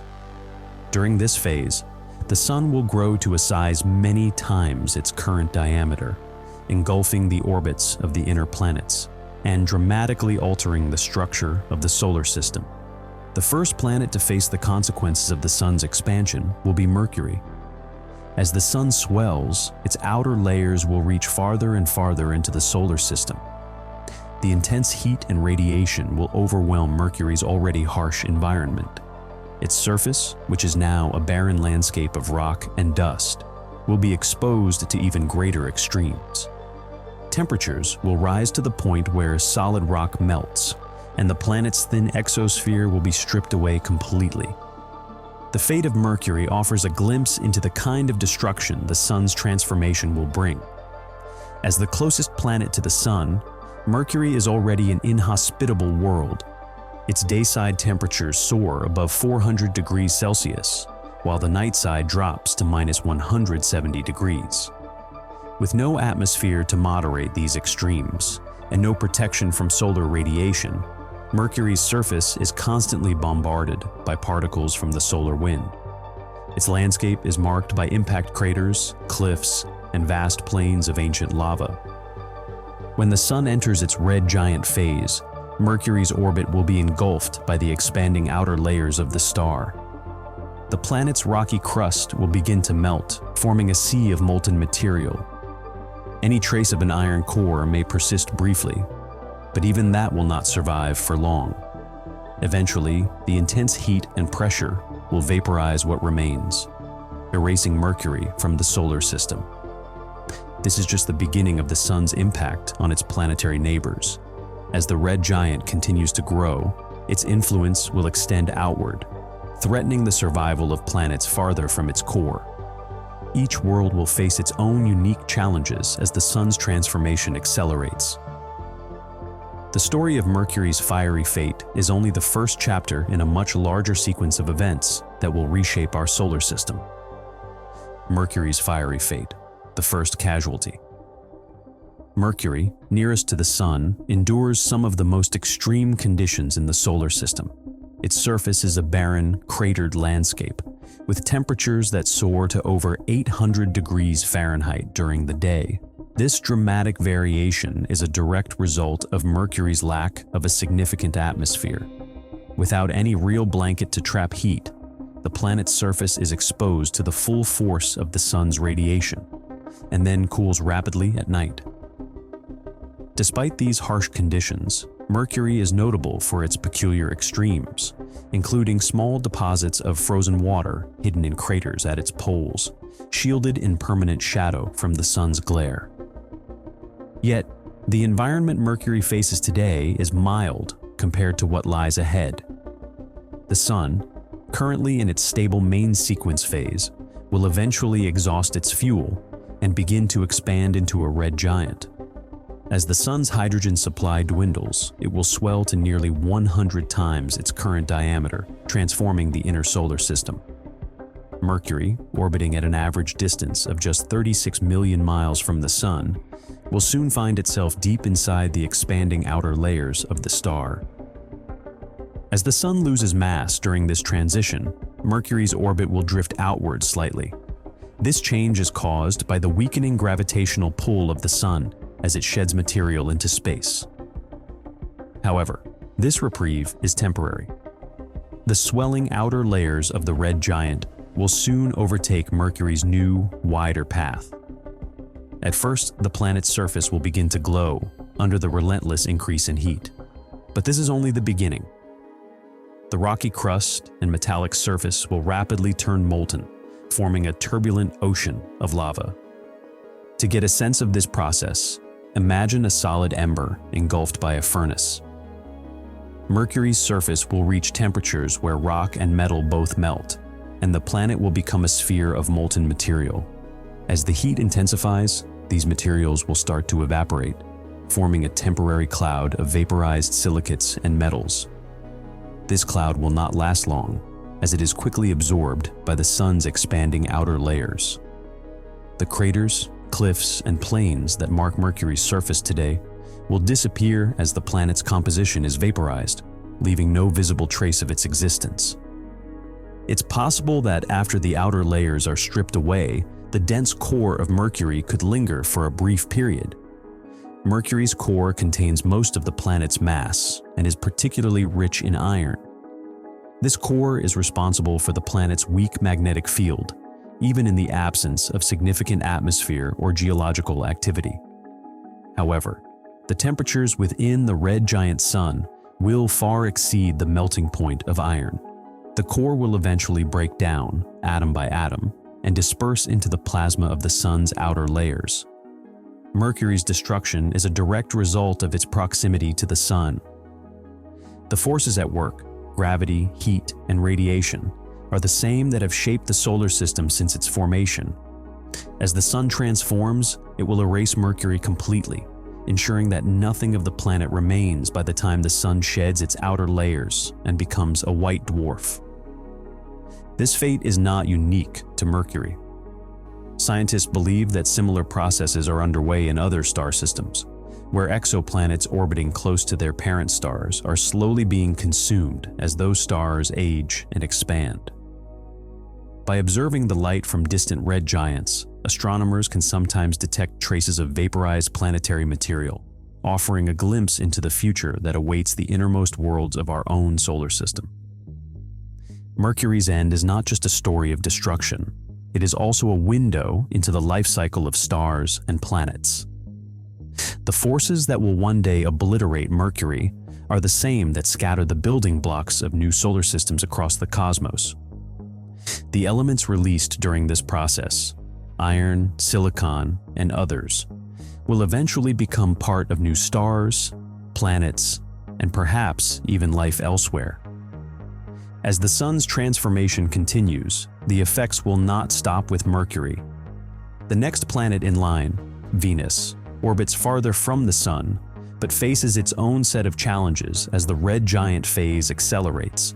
Venus already endures extreme pressures and temperatures under its dense, carbon dioxide-rich atmosphere. But as the sun's energy output rises, Venus will enter a period of rapid and dramatic change. Mercury's fiery demise is just the opening act. Venus is next. Venus under fire, a world incinerated. Venus stands out in the solar system as a planet that, for all its similarities to Earth in size and structure, could hardly be more different in terms of environment. Its surface is hidden beneath a dense, toxic atmosphere made almost entirely of carbon dioxide. Thick clouds of sulfuric acid swirl above, blocking most sunlight from reaching the ground. The pressure at the surface is nearly 100 times greater than what you would experience at sea level on Earth, and temperatures average around 900 degrees Fahrenheit, hot enough to melt lead. These conditions are caused by a runaway greenhouse effect, where solar energy is trapped and recycled within the planet's heavy atmosphere. Venus offers a clear example of what happens when atmospheric processes spiral out of control. But the world we see today is only a preview of what's in store as the sun grows older and enters its red giant phase. As the sun begins to swell and emit more energy, Venus will absorb increasing amounts of heat. At present, its thick clouds reflect about 70% of the sunlight that reaches the planet, but this balance will not hold. The sun's growing luminosity will overwhelm the planet's ability to reflect and radiate away energy. Instead, the surface will start to absorb far more heat than before, pushing temperatures well over 2,000 degrees Fahrenheit. Such extreme conditions will force the planet's environment into rapid and catastrophic transformation. One of the most immediate changes will begin high in Venus's atmosphere. The sulfuric acid clouds, which have long shielded the surface from direct sunlight, will start to break apart as the sun's intense radiation bombards them. Solar photons will strip electrons from the molecules, turning the clouds into a chaotic mixture of free particles. As these clouds unravel, the surface loses its last protective barrier and faces the full impact of the sun's heat. The atmosphere, once so dense and reflective, will thin and destabilize, allowing even more energy to reach the ground. If Venus faces such an extreme end, could Earth's atmosphere provide any real protection? Let's find out in the next section. Beneath the collapsing clouds, the surface of Venus will undergo dramatic changes. The carbon dioxide that makes up the bulk of the atmosphere will start to break down, and the gases will escape into space, carried away by the powerful solar wind. The crust, already battered by heat, will melt and vaporize, turning solid rock into a superheated haze. The planet's once solid landscape, marked by volcanic plains and mountains, will dissolve, leaving behind only traces in the form of high-temperature vapors. The transformation of Venus will happen quickly on a geological timescale. The planet, which has remained stable for billions of years despite its harsh conditions, will lose that stability in a matter of thousands or even hundreds of years. As the surface glows with thermal energy, the outer layers of rock will not last long before vaporizing. The planet will essentially disintegrate, releasing bursts of particles into the solar system. The heavy elements and compounds that once formed the crust and mantle will be swept up by the sun's expanding outer layers or scattered into space. Venus's fate is shaped by its position in the solar system and its atmosphere. Unlike Mercury, which will be engulfed quickly by the sun's outer layers, Venus will endure a longer period of intense heating before it is finally destroyed. The process will strip away every feature and molecule that defines the planet today. Even the dense core, rich in iron and other metals, will eventually melt and break apart under the relentless heat, leaving nothing solid behind. Scientists have studied Venus's future to better understand the limits of planetary survival. The differences between Venus and Earth are a reminder that even small changes in distance from the Sun or atmospheric composition can have enormous consequences. Venus's thick atmosphere, which today makes it so inhospitable, will accelerate its destruction as the Sun becomes a red giant. The very gases that once protected the planet will help to unravel it under increased solar pressure. There is also the possibility that some of Venus's material will escape into space and drift through the inner solar system. Particles ejected from the planet may travel toward Earth or be carried away by the solar wind, adding to the dust and plasma already present. These fragments could briefly alter the way sunlight scatters through space, creating subtle effects that might be detected from afar. The destruction of Venus will not happen in isolation. It will affect the environment of the entire inner solar system. What makes Venus's story more striking is that it may not always have been such a hostile world. Some research suggests that billions of years ago, Venus could have had liquid water and conditions suitable for life. Over time, volcanic activity and a brightening sun led to the runaway greenhouse effect that now dominates the planet. If these theories are accurate, Venus stands as a warning of how planetary environments can shift and how delicate the balance between habitability and destruction can be. The unraveling of Venus's atmosphere and the melting of its surface are stark reminders of what happens when a planet is exposed to forces beyond its capacity to adapt. The changes will erase every trace of the world we see today, leaving no evidence of its volcanic plains, mountains, or even its swirling clouds. In a relatively short span, Venus will become unrecognizable, its matter dispersed, and its presence in the solar system reduced to scattered particles. As the Sun continues its expansion, attention will inevitably turn to the next planet in line. Earth, with its unique balance of atmosphere, oceans, and life, faces its own set of challenges as solar energy increases. The question now becomes whether Earth's atmosphere can withstand the rising heat, or if it, too, will eventually break down under the pressure. The fate of Venus offers a glimpse of what might be in store for our own planet as the Sun's transformation proceeds. Venus's end is a preview, not just of planetary destruction, but of the kinds of processes that shape planetary systems everywhere. The elements released during this phase will join the cosmic cycle, possibly becoming part of new planets and stars in the distant future.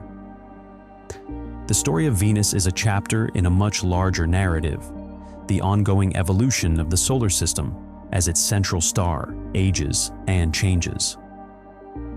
With Venus's transformation nearly complete, the focus shifts to Earth. Our planet, the only one known to support life, now stands in the path of the Sun's relentless expansion. The changes that await Earth are profound, touching every part of its environment. The next section will explore what happens as the Sun's increasing heat threatens the delicate balance that has allowed life to flourish for billions of years. Earth's final days, oceans to vapor. Earth's story takes a dramatic turn as the Sun's energy output rises.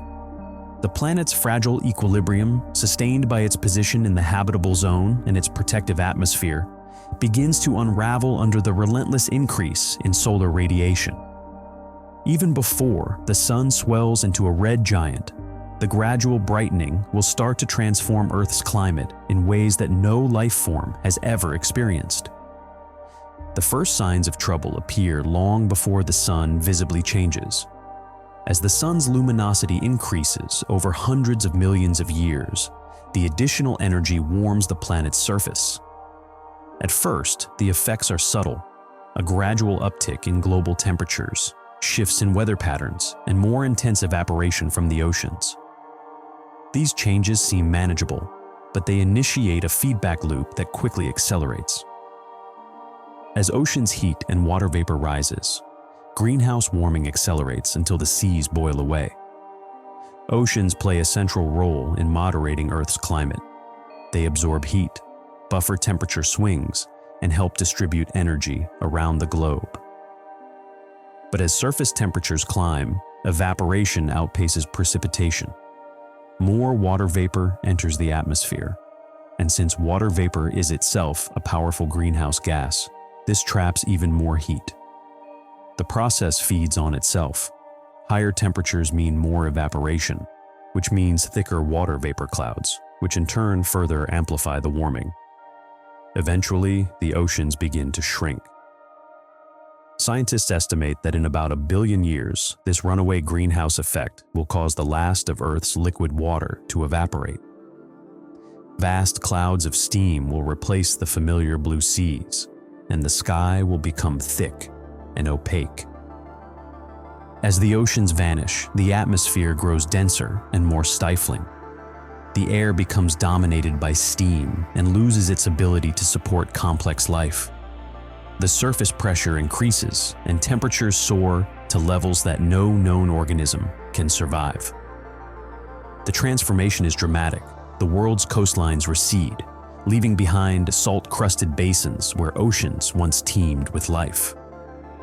Rainfall stops, rivers dry up, and the hydrological cycle collapses. The biosphere, already stressed by heat, collapses as plants and animals die off. Only extremophiles, organisms adapted to the harshest conditions, might endure for a time, but even these will eventually succumb. The next stage is even more destructive. With so much water vapor in the upper atmosphere, the sun's ultraviolet radiation begins to break apart the molecules.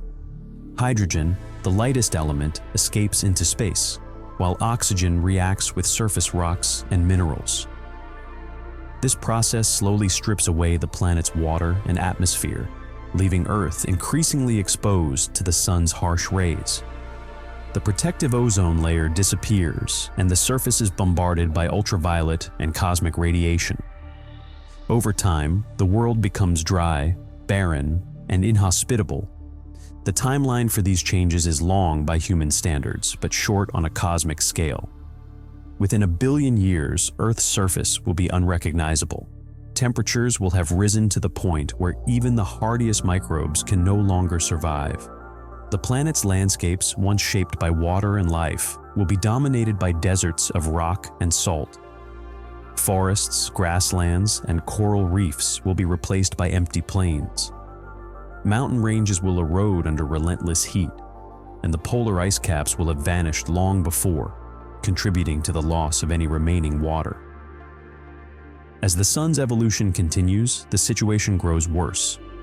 Eventually, the rising heat will cause surface rocks to melt. The continents will lose their familiar shapes as rivers of molten rock flow across what were once mountains and valleys. The entire surface may become a vast sun-baked plain of lava. In this new environment, the distinction between land and sea disappears. The planet is now a world of extremes, with no refuge from the relentless heat. Some scientists have speculated about the fate of Earth's crust under these conditions. While it is possible that parts of the surface could vaporize at the highest temperatures, the primary destruction comes from the loss of water and the collapse of habitability. The minerals that make up the crust will melt, and the atmosphere will thin as gases escape into space. The process is slow, but inevitable, driven by the laws of physics and the unyielding increase in solar energy. Long before the surface melts, life as we know it will have disappeared. The extinction of complex organisms will be followed by the loss of simpler forms. Microbial mats and subsurface bacteria, which can survive in extreme environments today, will eventually perish as the last pockets of water and protection vanish. Earth will be left as a sterile world, its history recorded only in the rocks and remnants that survived the transformation. If humans are still present as these changes begin, survival will depend on our ability to adapt to a hostile environment. Proposals for coping with the rising heat include building underground cities, deploying giant sunshades in orbit, or even altering the composition of the atmosphere to reflect more sunlight. Each of these ideas presents enormous technical challenges and offers only a temporary solution. The fundamental problem remains. The sun's energy output will continue to rise, and Earth's surface will become increasingly uninhabitable. The possibility of relocating to another planet or building artificial habitats in space becomes more urgent as conditions on Earth deteriorate. Mars, with its greater distance from the Sun, might offer a temporary refuge, but it too will eventually face the consequences of solar expansion. Other options include constructing massive space habitats or seeking shelter on the moons of Jupiter or Saturn, where conditions might remain stable for longer. Each path requires technological advances, long-term planning, and resources on a scale humanity has never attempted. As the Sun enters its red giant phase, its outer layers will expand dramatically. The planet's orbit may shift outward as the Sun loses mass, but this may not be enough to save it. The expanded Sun could engulf Earth, subjecting it to intense heat and friction with the solar atmosphere. If this happens, the planet will be vaporized and its material absorbed into the Sun. If Earth escapes direct engulfment, it will survive as a scorched, molten remnant, orbiting a dying star. Throughout these changes, the loss of habitability is certain. The delicate interplay between sunlight, atmosphere, and water that has made Earth unique will be gone. The surface will be transformed into a wasteland of molten rock, surrounded by a thin, escaping atmosphere. The legacy of life, built over billions of years, will be erased by cosmic forces beyond any living thing's control. The fate of Earth is a stark reminder of the limits imposed by the universe. The processes that make life possible are themselves temporary, shaped by the evolution of stars and the laws of physics. While the timeline stretches for hundreds of millions of years, the outcome is clear. Earth will become a molten wasteland, its oceans vaporized, and its atmosphere stripped away. With Earth turning into a molten wasteland, can we engineer an escape plan before it's too late? Escaping the apocalypse, humanity's options. Humanity has always relied on its ability to innovate in order to survive and adapt to changing circumstances. The gradual transformation of the Sun, however, introduces a challenge unlike any faced before. When the loss of Earth's habitability becomes inevitable, the main question shifts from whether we can adapt to how we might do so. Across decades, scientists and engineers have proposed a range of strategies, each ambitious, each fraught with uncertainty. Whether the solution involves shielding Earth, settling elsewhere in the solar system, or building new homes in space, the scale of the problem demands approaches beyond anything previously attempted. One of the first ideas often discussed is the possibility of preserving Earth itself. Large-scale engineering projects, such as constructing immense solar shades, have been proposed to reduce the amount of sunlight reaching the planet's surface. These shades could be placed at the Sun-Earth Lagrange point 1, where gravitational forces balance and allow a structure to remain in position relative to both bodies. The concept is straightforward.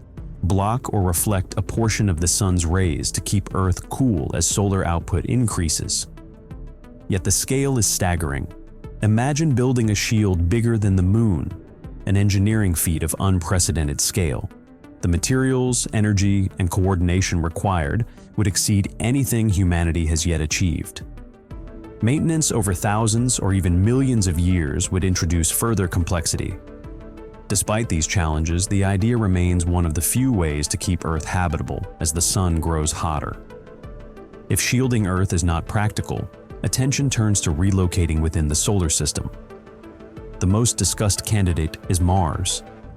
Its frozen water reserves and day length similar to Earth's make it a logical target for terraforming, modifying its environment to support human life. The process would involve releasing greenhouse gases into Mars's thin atmosphere to trap heat and allow liquid water to persist on the surface. This could be accomplished by redirecting comets, mining the planet's crust, or using factories to generate the necessary gases. Such a transformation would take place over many generations, and even then, Mars's low gravity, and lack of a magnetic field would leave settlers exposed to cosmic radiation and atmospheric loss. Protective habitats and shielding would remain essential for long-term survival. Beyond Mars, some of the solar system's moons present possible refuges. Among them, Titan, Saturn's largest moon, stands out. Titan has a thick atmosphere made mostly of nitrogen and features liquid methane lakes on its surface. Its environment is extremely cold, but the dense atmosphere offers some protection from radiation.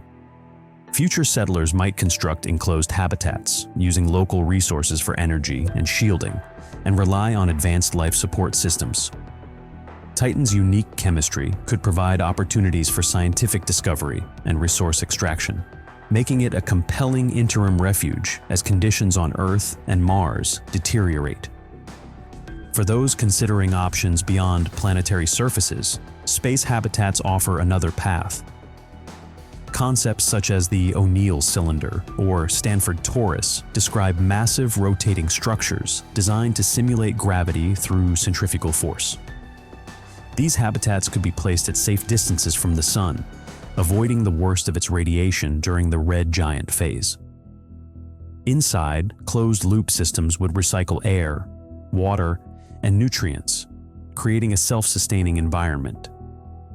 Building such habitats would require advances in materials science, large-scale manufacturing in space, and reliable energy sources. The initial investment would be immense, but the flexibility of location and independence from planetary risks make space habitats a serious candidate for long-term survival. Taking the idea of space engineering further, some theorists have imagined constructing a Dyson sphere, a vast array of satellites or structures surrounding the Sun to capture its energy. This megastructure would allow humanity to harness nearly all of the Sun's output, supporting a network of artificial habitats at ideal distances.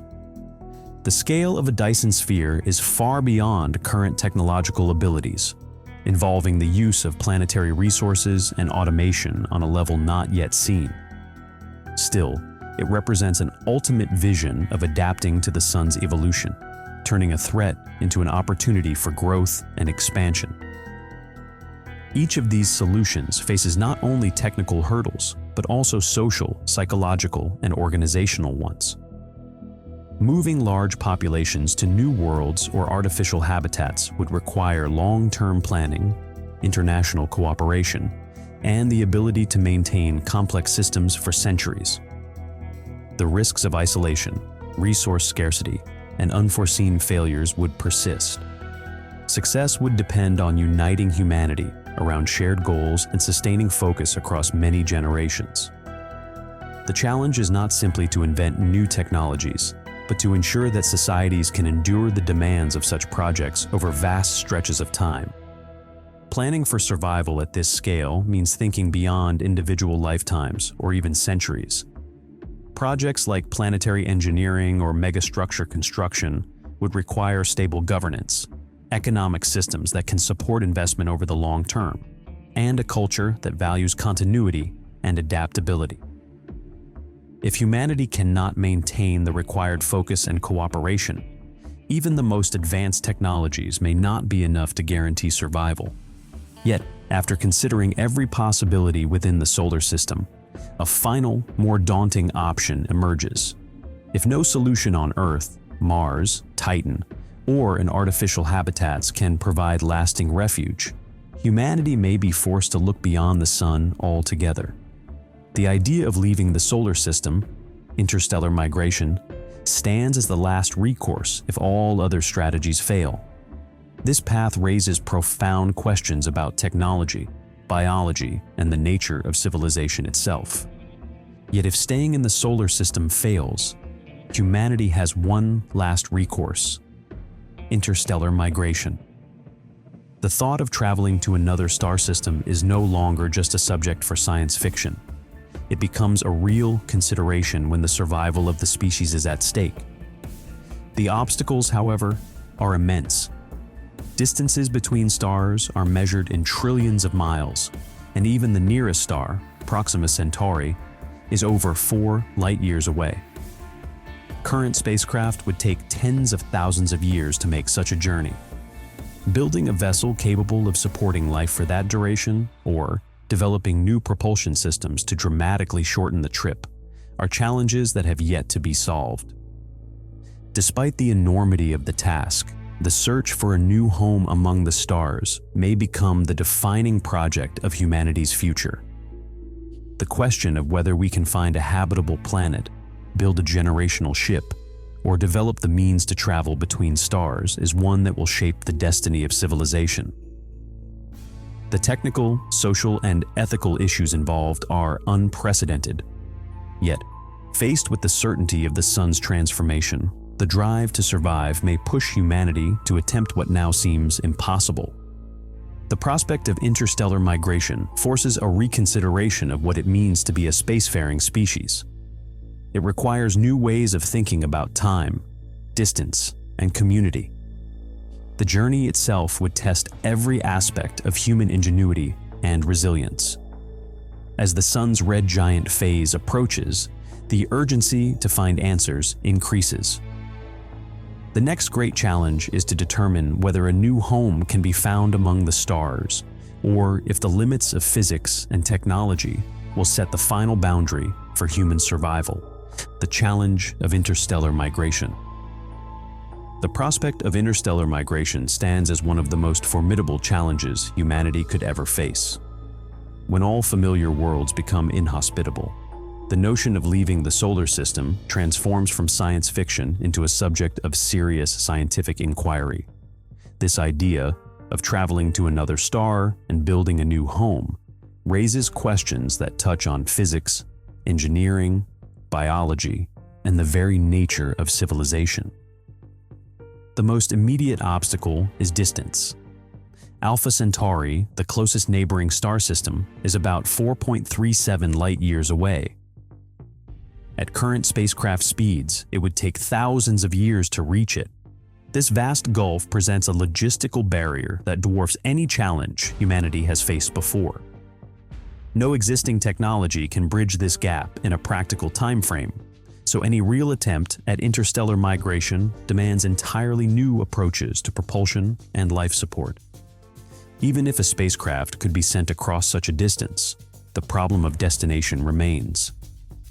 Scientists have identified a few exoplanets in the habitable zones of nearby stars, with Proxima Centauri b being one of the most notable candidates. This planet orbits a red dwarf star and lies within a region where liquid water could exist. But red dwarfs are volatile, often bombarding their planets with intense stellar flares that can strip away atmospheres. The possibility that Proxima Centauri b, or any similar world, could actually support life is still very much in question. Our current instruments allow us to estimate the size, orbit, and rough composition of these distant planets, but we know very little about their atmospheres, surface conditions, or potential for habitability. As a result, interstellar migration would involve not only a leap into the unknown, but also a race against time. By the time we are forced to consider leaving Earth, we may not have definitive answers about where to go or what we might find there. The process of identifying, studying, and confirming a viable destination could take decades or even centuries. This uncertainty adds another layer of risk to an already daunting venture. The next challenge is the vessel itself. A generational ship, a spacecraft designed to support multiple generations of humans, has long been proposed as a solution. Such a ship would need to function as a closed ecosystem, recycling air, water, and nutrients for hundreds or even thousands of years. The technical challenge of maintaining reliable life support systems on this scale is immense. Even a minor failure in recycling or food production could threaten the entire population. The psychological impact is equally significant. Life aboard a generational ship would be confined, isolated, and entirely separated from the planet of origin. Over generations, social structures might change in unexpected ways, and maintaining a sense of purpose or shared culture could become a challenge. Could breakthroughs like light sails or fusion reactors ever make this realistic? The answer is still unknown. Some alternative propulsion concepts offer hope for faster travel. One idea is to use light sails, which would harness focused beams of light to push a thin, reflective sail to high speeds. The Breakthrough Starshot initiative, for example, proposes sending tiny probes to Alpha Centauri at up to 20% the speed of light using powerful ground-based lasers. While this is promising for small, unmanned missions, scaling it up to carry humans and all the supplies needed for a self-sustaining journey remains a distant goal. The energy required to propel a large spacecraft at even a fraction of light speed is staggering, and current propulsion methods, chemical rockets, ion drives, or even nuclear engines, fall far short of what's needed. Energy remains the central hurdle. Nuclear fusion, which powers the stars, could in theory provide the immense energy needed for interstellar travel. Yet practical fusion reactors have not been achieved on Earth, let alone built for use in space. Antimatter, which would offer even more energy per unit mass, is currently produced only in minute quantities and at great expense. Without revolutionary advances in energy generation and storage, the dream of sending humans to another star will remain out of reach. Communication and navigation add further layers of complexity. Messages to and from an interstellar spacecraft would take years to cross the vast distances, making real-time guidance or help impossible. Navigation itself would require precise knowledge of the destination star system, as well as the ability to make course corrections over centuries. Any mistake could result in a missed target, with no way to recover. Finding a suitable planet is also far from guaranteed. Even if a promising exoplanet is found, the habitable zones around other stars are often much narrower and less stable than the one Earth enjoys. Red dwarfs, for example, can flare unpredictably, and their planets may be tidally locked, with one side in perpetual daylight and the other in darkness. The chemistry of these worlds could be hostile to life, or their atmospheres may have already been stripped away. The uncertainty of what awaits at the end of the journey is as daunting as the journey itself. The social and ethical aspects of interstellar migration are equally weighty. Constructing a ship capable of sustaining a community for centuries would require not only technical expertise, but also careful planning about who would go, how the crew would be selected, and how knowledge and culture would be preserved. The psychological demands of leaving Earth forever, knowing that the planet of origin will be lost to history, challenge the very core of human identity. What traditions, memories, and values would travelers choose to carry with them? How would they maintain a sense of purpose over generations, knowing that only distant descendants might reach a new world? Even with all the scientific and technical barriers, the emotional cost of such a journey is profound. The prospect of leaving behind not only the planet, but also the accumulated history and culture of humanity raises questions about what it means to be human. Would the travelers become something entirely new, citizens of the void, shaped by the demands of their journey? Or would they find ways to preserve the essence of Earth across the stars? Despite these challenges, the idea of interstellar migration continues to inspire research and debate. Each step toward understanding distant worlds, developing new propulsion systems, or building closed-loop habitats brings the possibility a little closer. The timeline is uncertain, and the road ahead is filled with obstacles, but the drive to survive and explore is a defining trait of our species. Even if we crack the science, leaving Earth forever challenges who we are and what we carry with us. The question is not only whether we can reach another star, but also how we will face the reality of such a journey and what kind of civilization might emerge on the other side. As the sun's changes begin to reshape the solar system, distant worlds that once seemed cold and inhospitable may take on new significance. The outer planets and their moons, for a time, could offer refuge or opportunity as the inner solar system transforms. the story of survival does not end with the search for a new star. It continues as the sun's influence ripples outward, altering the fate of every world in its grasp. The outer planets, survivors of the red giant. As the sun swells into its red giant phase, the solar system's architecture begins to shift.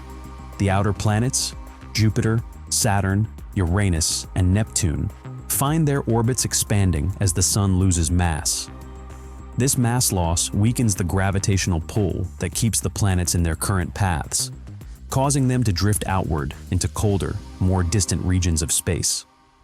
For these giant planets, the change is not dramatic on the surface.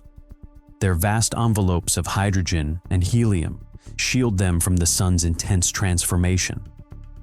Yet their new positions will leave them even farther from the fading warmth and light that once defined their place in the solar system.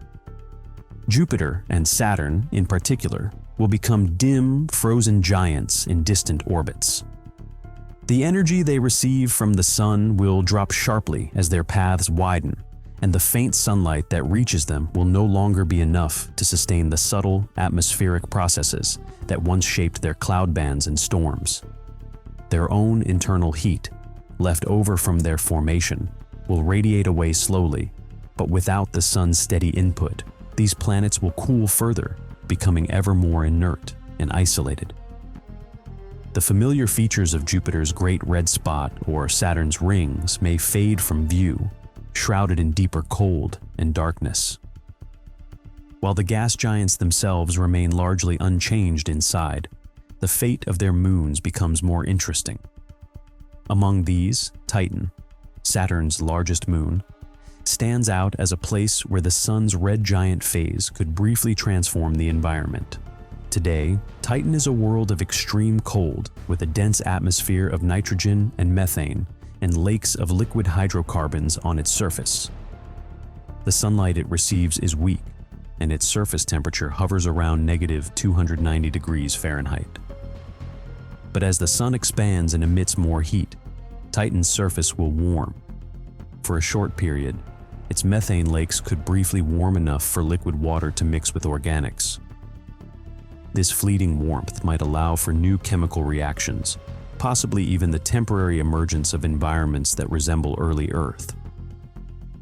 The thick atmosphere would offer some protection from radiation, and the influx of energy could drive weather patterns and surface changes not seen before.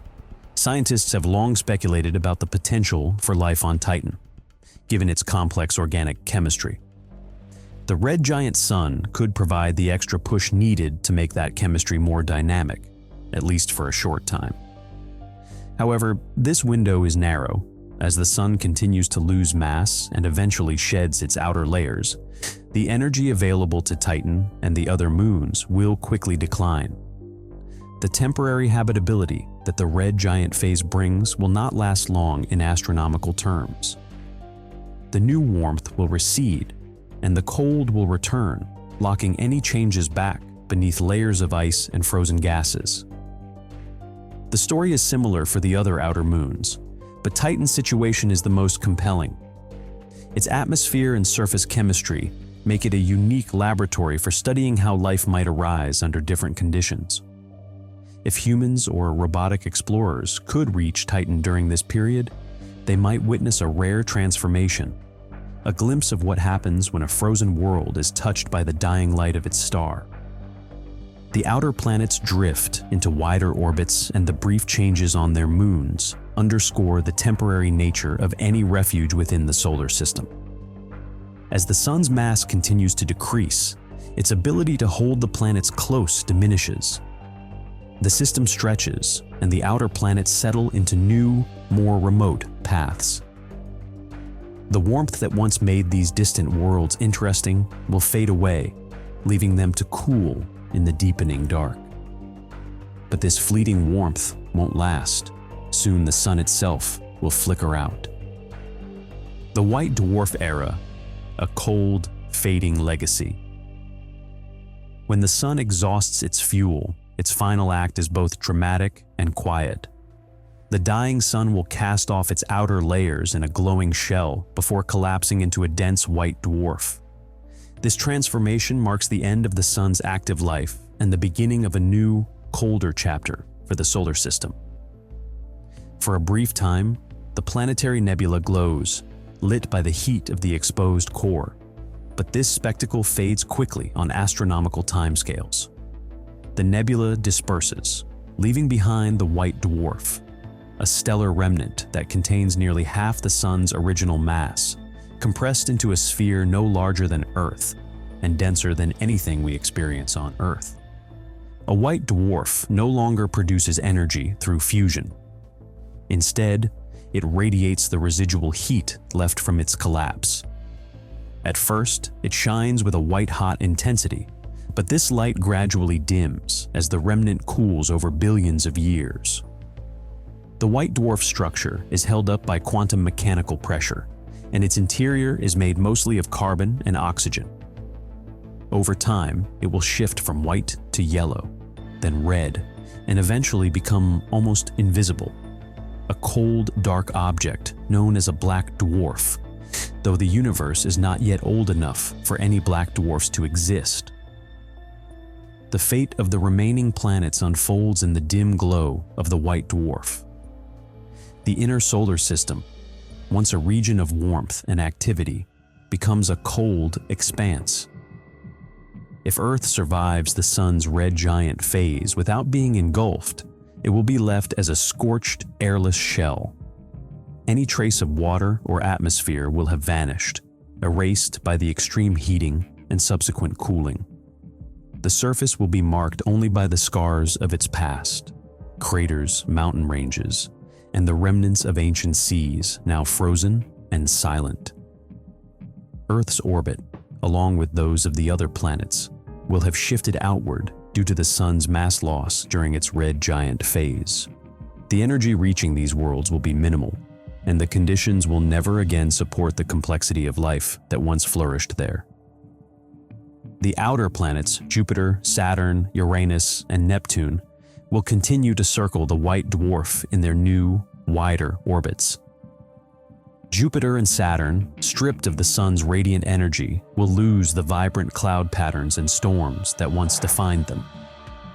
Their atmospheres will settle into a cold calm, with only faint internal heat remaining.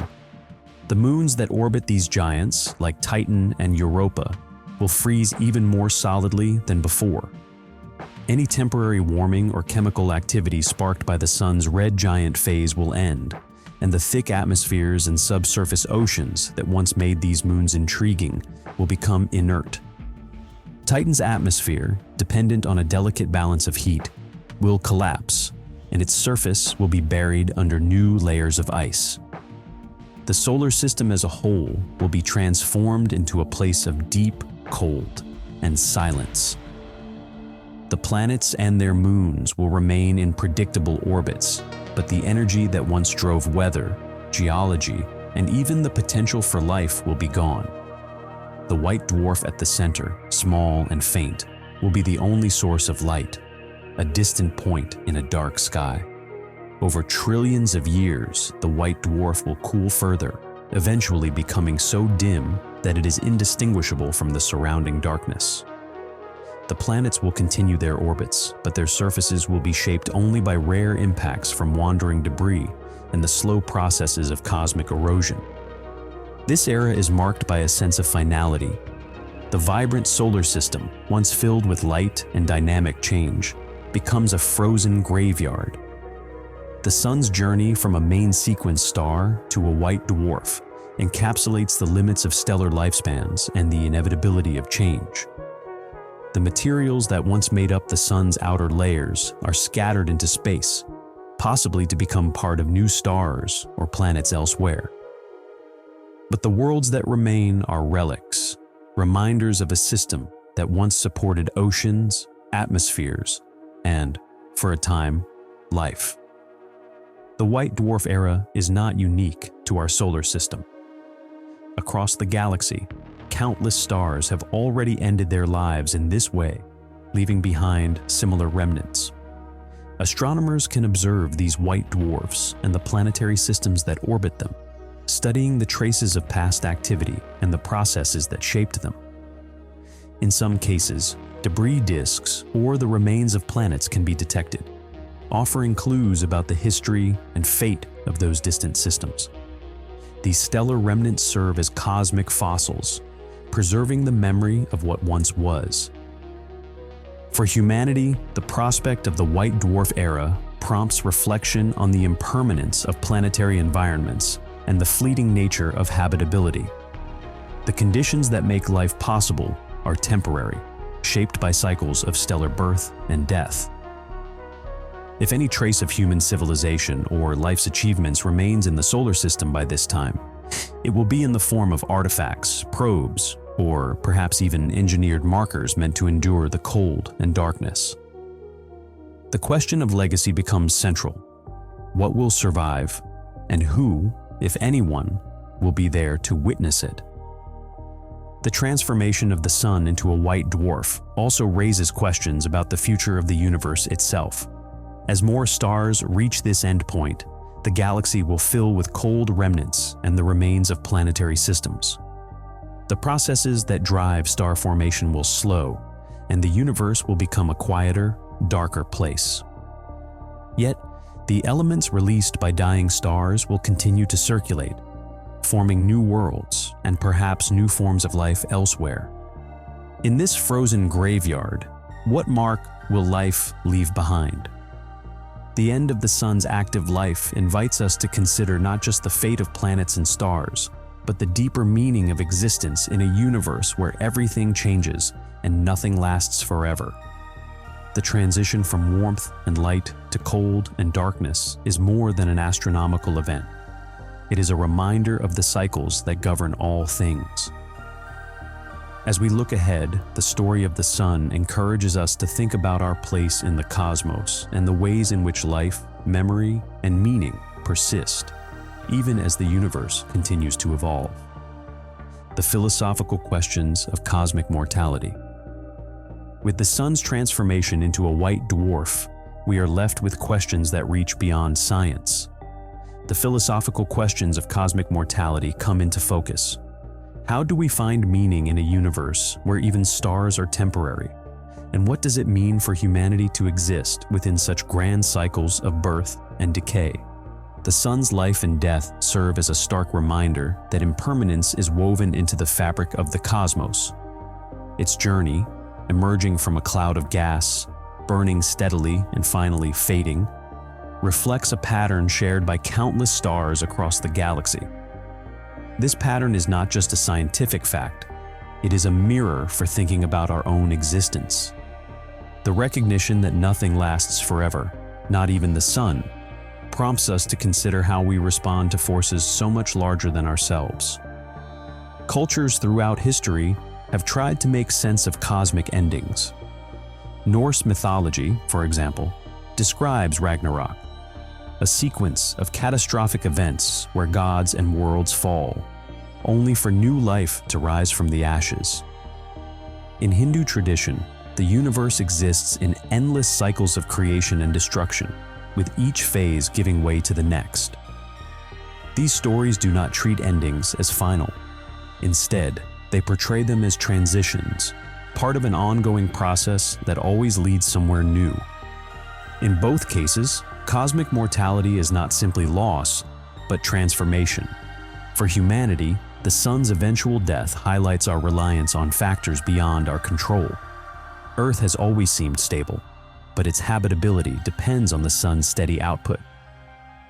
The slow changes inside the Sun remind us that even the most familiar aspects of our world are temporary. No matter how advanced our technology becomes, we cannot alter the physics that drive stellar evolution. Our challenge is not to prevent these changes, but to adapt, whether by seeking new homes, preserving what we value, or finding meaning in the journey itself. This leads to a deeper question. What does it mean to preserve humanity's legacy in the face of cosmic mortality? Adapting to new worlds or artificial habitats might ensure our biological survival. But what about the cultures, languages, and histories that define us? If we leave Earth behind, how much of our identity can we take with us? These questions have no easy answers, They force us to reflect on what is essential, what must be carried forward, and what will inevitably be left behind. When we look at the universe, we see that the materials making up our bodies, our planet, and even our thoughts have all come from stars that lived and died long before the sun. The death of a star is not just an ending. It is a release of elements into space, seeding the next generation of stars and planets. In this way, the sun's demise is part of a much larger process. Like embers cooling in a dark hearth, its fading light will give way to new beginnings elsewhere. This cycle connects us to the cosmos on a fundamental level, reminding us that every end is also a source for something new. Time, too, takes on a different meaning when viewed through the lens of cosmic mortality. Human lives, civilizations, and even entire species unfold over years, centuries, or at most a few millennia. In contrast, stars live for billions of years, their changes slow and inexorable. The span of a human life is a brief flicker compared to the sun's lifespan. But within that brief window, we have built cultures, explored the universe, and begun to understand our place in it. Our achievements may seem small against the backdrop of cosmic time, yet they are significant because they exist at all. If humanity survives the sun's transformation, the question of legacy becomes even more pressing. Imagine a future where people live on distant planets or travel between stars, their origins on Earth remembered only as distant history. Would they still feel connected to the world that shaped their ancestors? Would the stories, values, and memories forged here persist? Or would they gradually fade, replaced by new identities suited to new environments? These questions highlight the fragility of culture and the importance of intentional preservation through stories, art, and shared memory. Some might see the sun's death as a symbol of futility, suggesting that all human effort will eventually be erased. But this view overlooks the power of transformation. The sun's end is not just a loss, it is the beginning of new cycles. The elements forged in its core will become the seeds for future worlds, just as the lessons and knowledge gained by humanity can influence what comes next. Our response to cosmic mortality is not resignation, but a drive to adapt, create, and leave something meaningful behind. The philosophical challenge, then, is to balance acceptance of impermanence with a commitment to action. The universe will continue its cycles with or without us, but within our brief moment, we have the opportunity to shape what endures. The sun's story invites us to ask what kind of legacy we want to leave, whether it is technological, cultural, or simply the example of a species that faced its limits with curiosity and resolve. Cosmic mortality also prompts us to reconsider our relationship with the universe. For much of history, humans have seen themselves as separate from the cosmos, living on a unique planet under a special star. The reality, revealed by science and echoed in philosophy, is that we are part of a much larger story. Our atoms were forged in ancient stars. Our future will be shaped by the same forces that govern the fates of planets and suns. Recognizing this connection can be both humbling and inspiring. It reminds us that, while we cannot control everything, we are not isolated. Our actions ripple outward, influencing what comes after us. The end of the sun's life is not an isolated event. It is part of the universe's ongoing evolution, a process that continues on scales far beyond our everyday experience. As more stars reach the end of their lives, the galaxy fills with remnants, white dwarfs, neutron stars, black holes, and the elements they release become the building blocks for new systems. Over time, even these remnants will cool and fade, the universe growing darker and quieter. Yet, in each cycle, there is the potential for something new to emerge. Though stars fade, the ideas and elements they leave behind spark new beginnings, much like our own potential legacy. The sun's journey, and our place within it, challenge us to think beyond endings and to focus on what we can create, preserve, and inspire while we have the chance. As we reflect on these questions, it becomes clear that the story of the sun is also the story of our own resilience. The way we respond to cosmic change, through adaptation, creativity, and the search for meaning, will define the future we leave for those who come after us. Conclusion. Our time under the sun offers a fleeting window to innovate and explore before the star's inevitable transformation. The sun's life and death remind us how brief and fragile our existence is, but also reveal our capacity to adapt and imagine new futures. Facing a distant but certain cosmic deadline, we carry the responsibility to preserve life and knowledge while there is still time. If this inspired you to think differently about our star's future, let us know in the comments and subscribe for more cosmic journeys. The sun's dying light isn't just an end, it's an invitation to write our next chapter among the stars.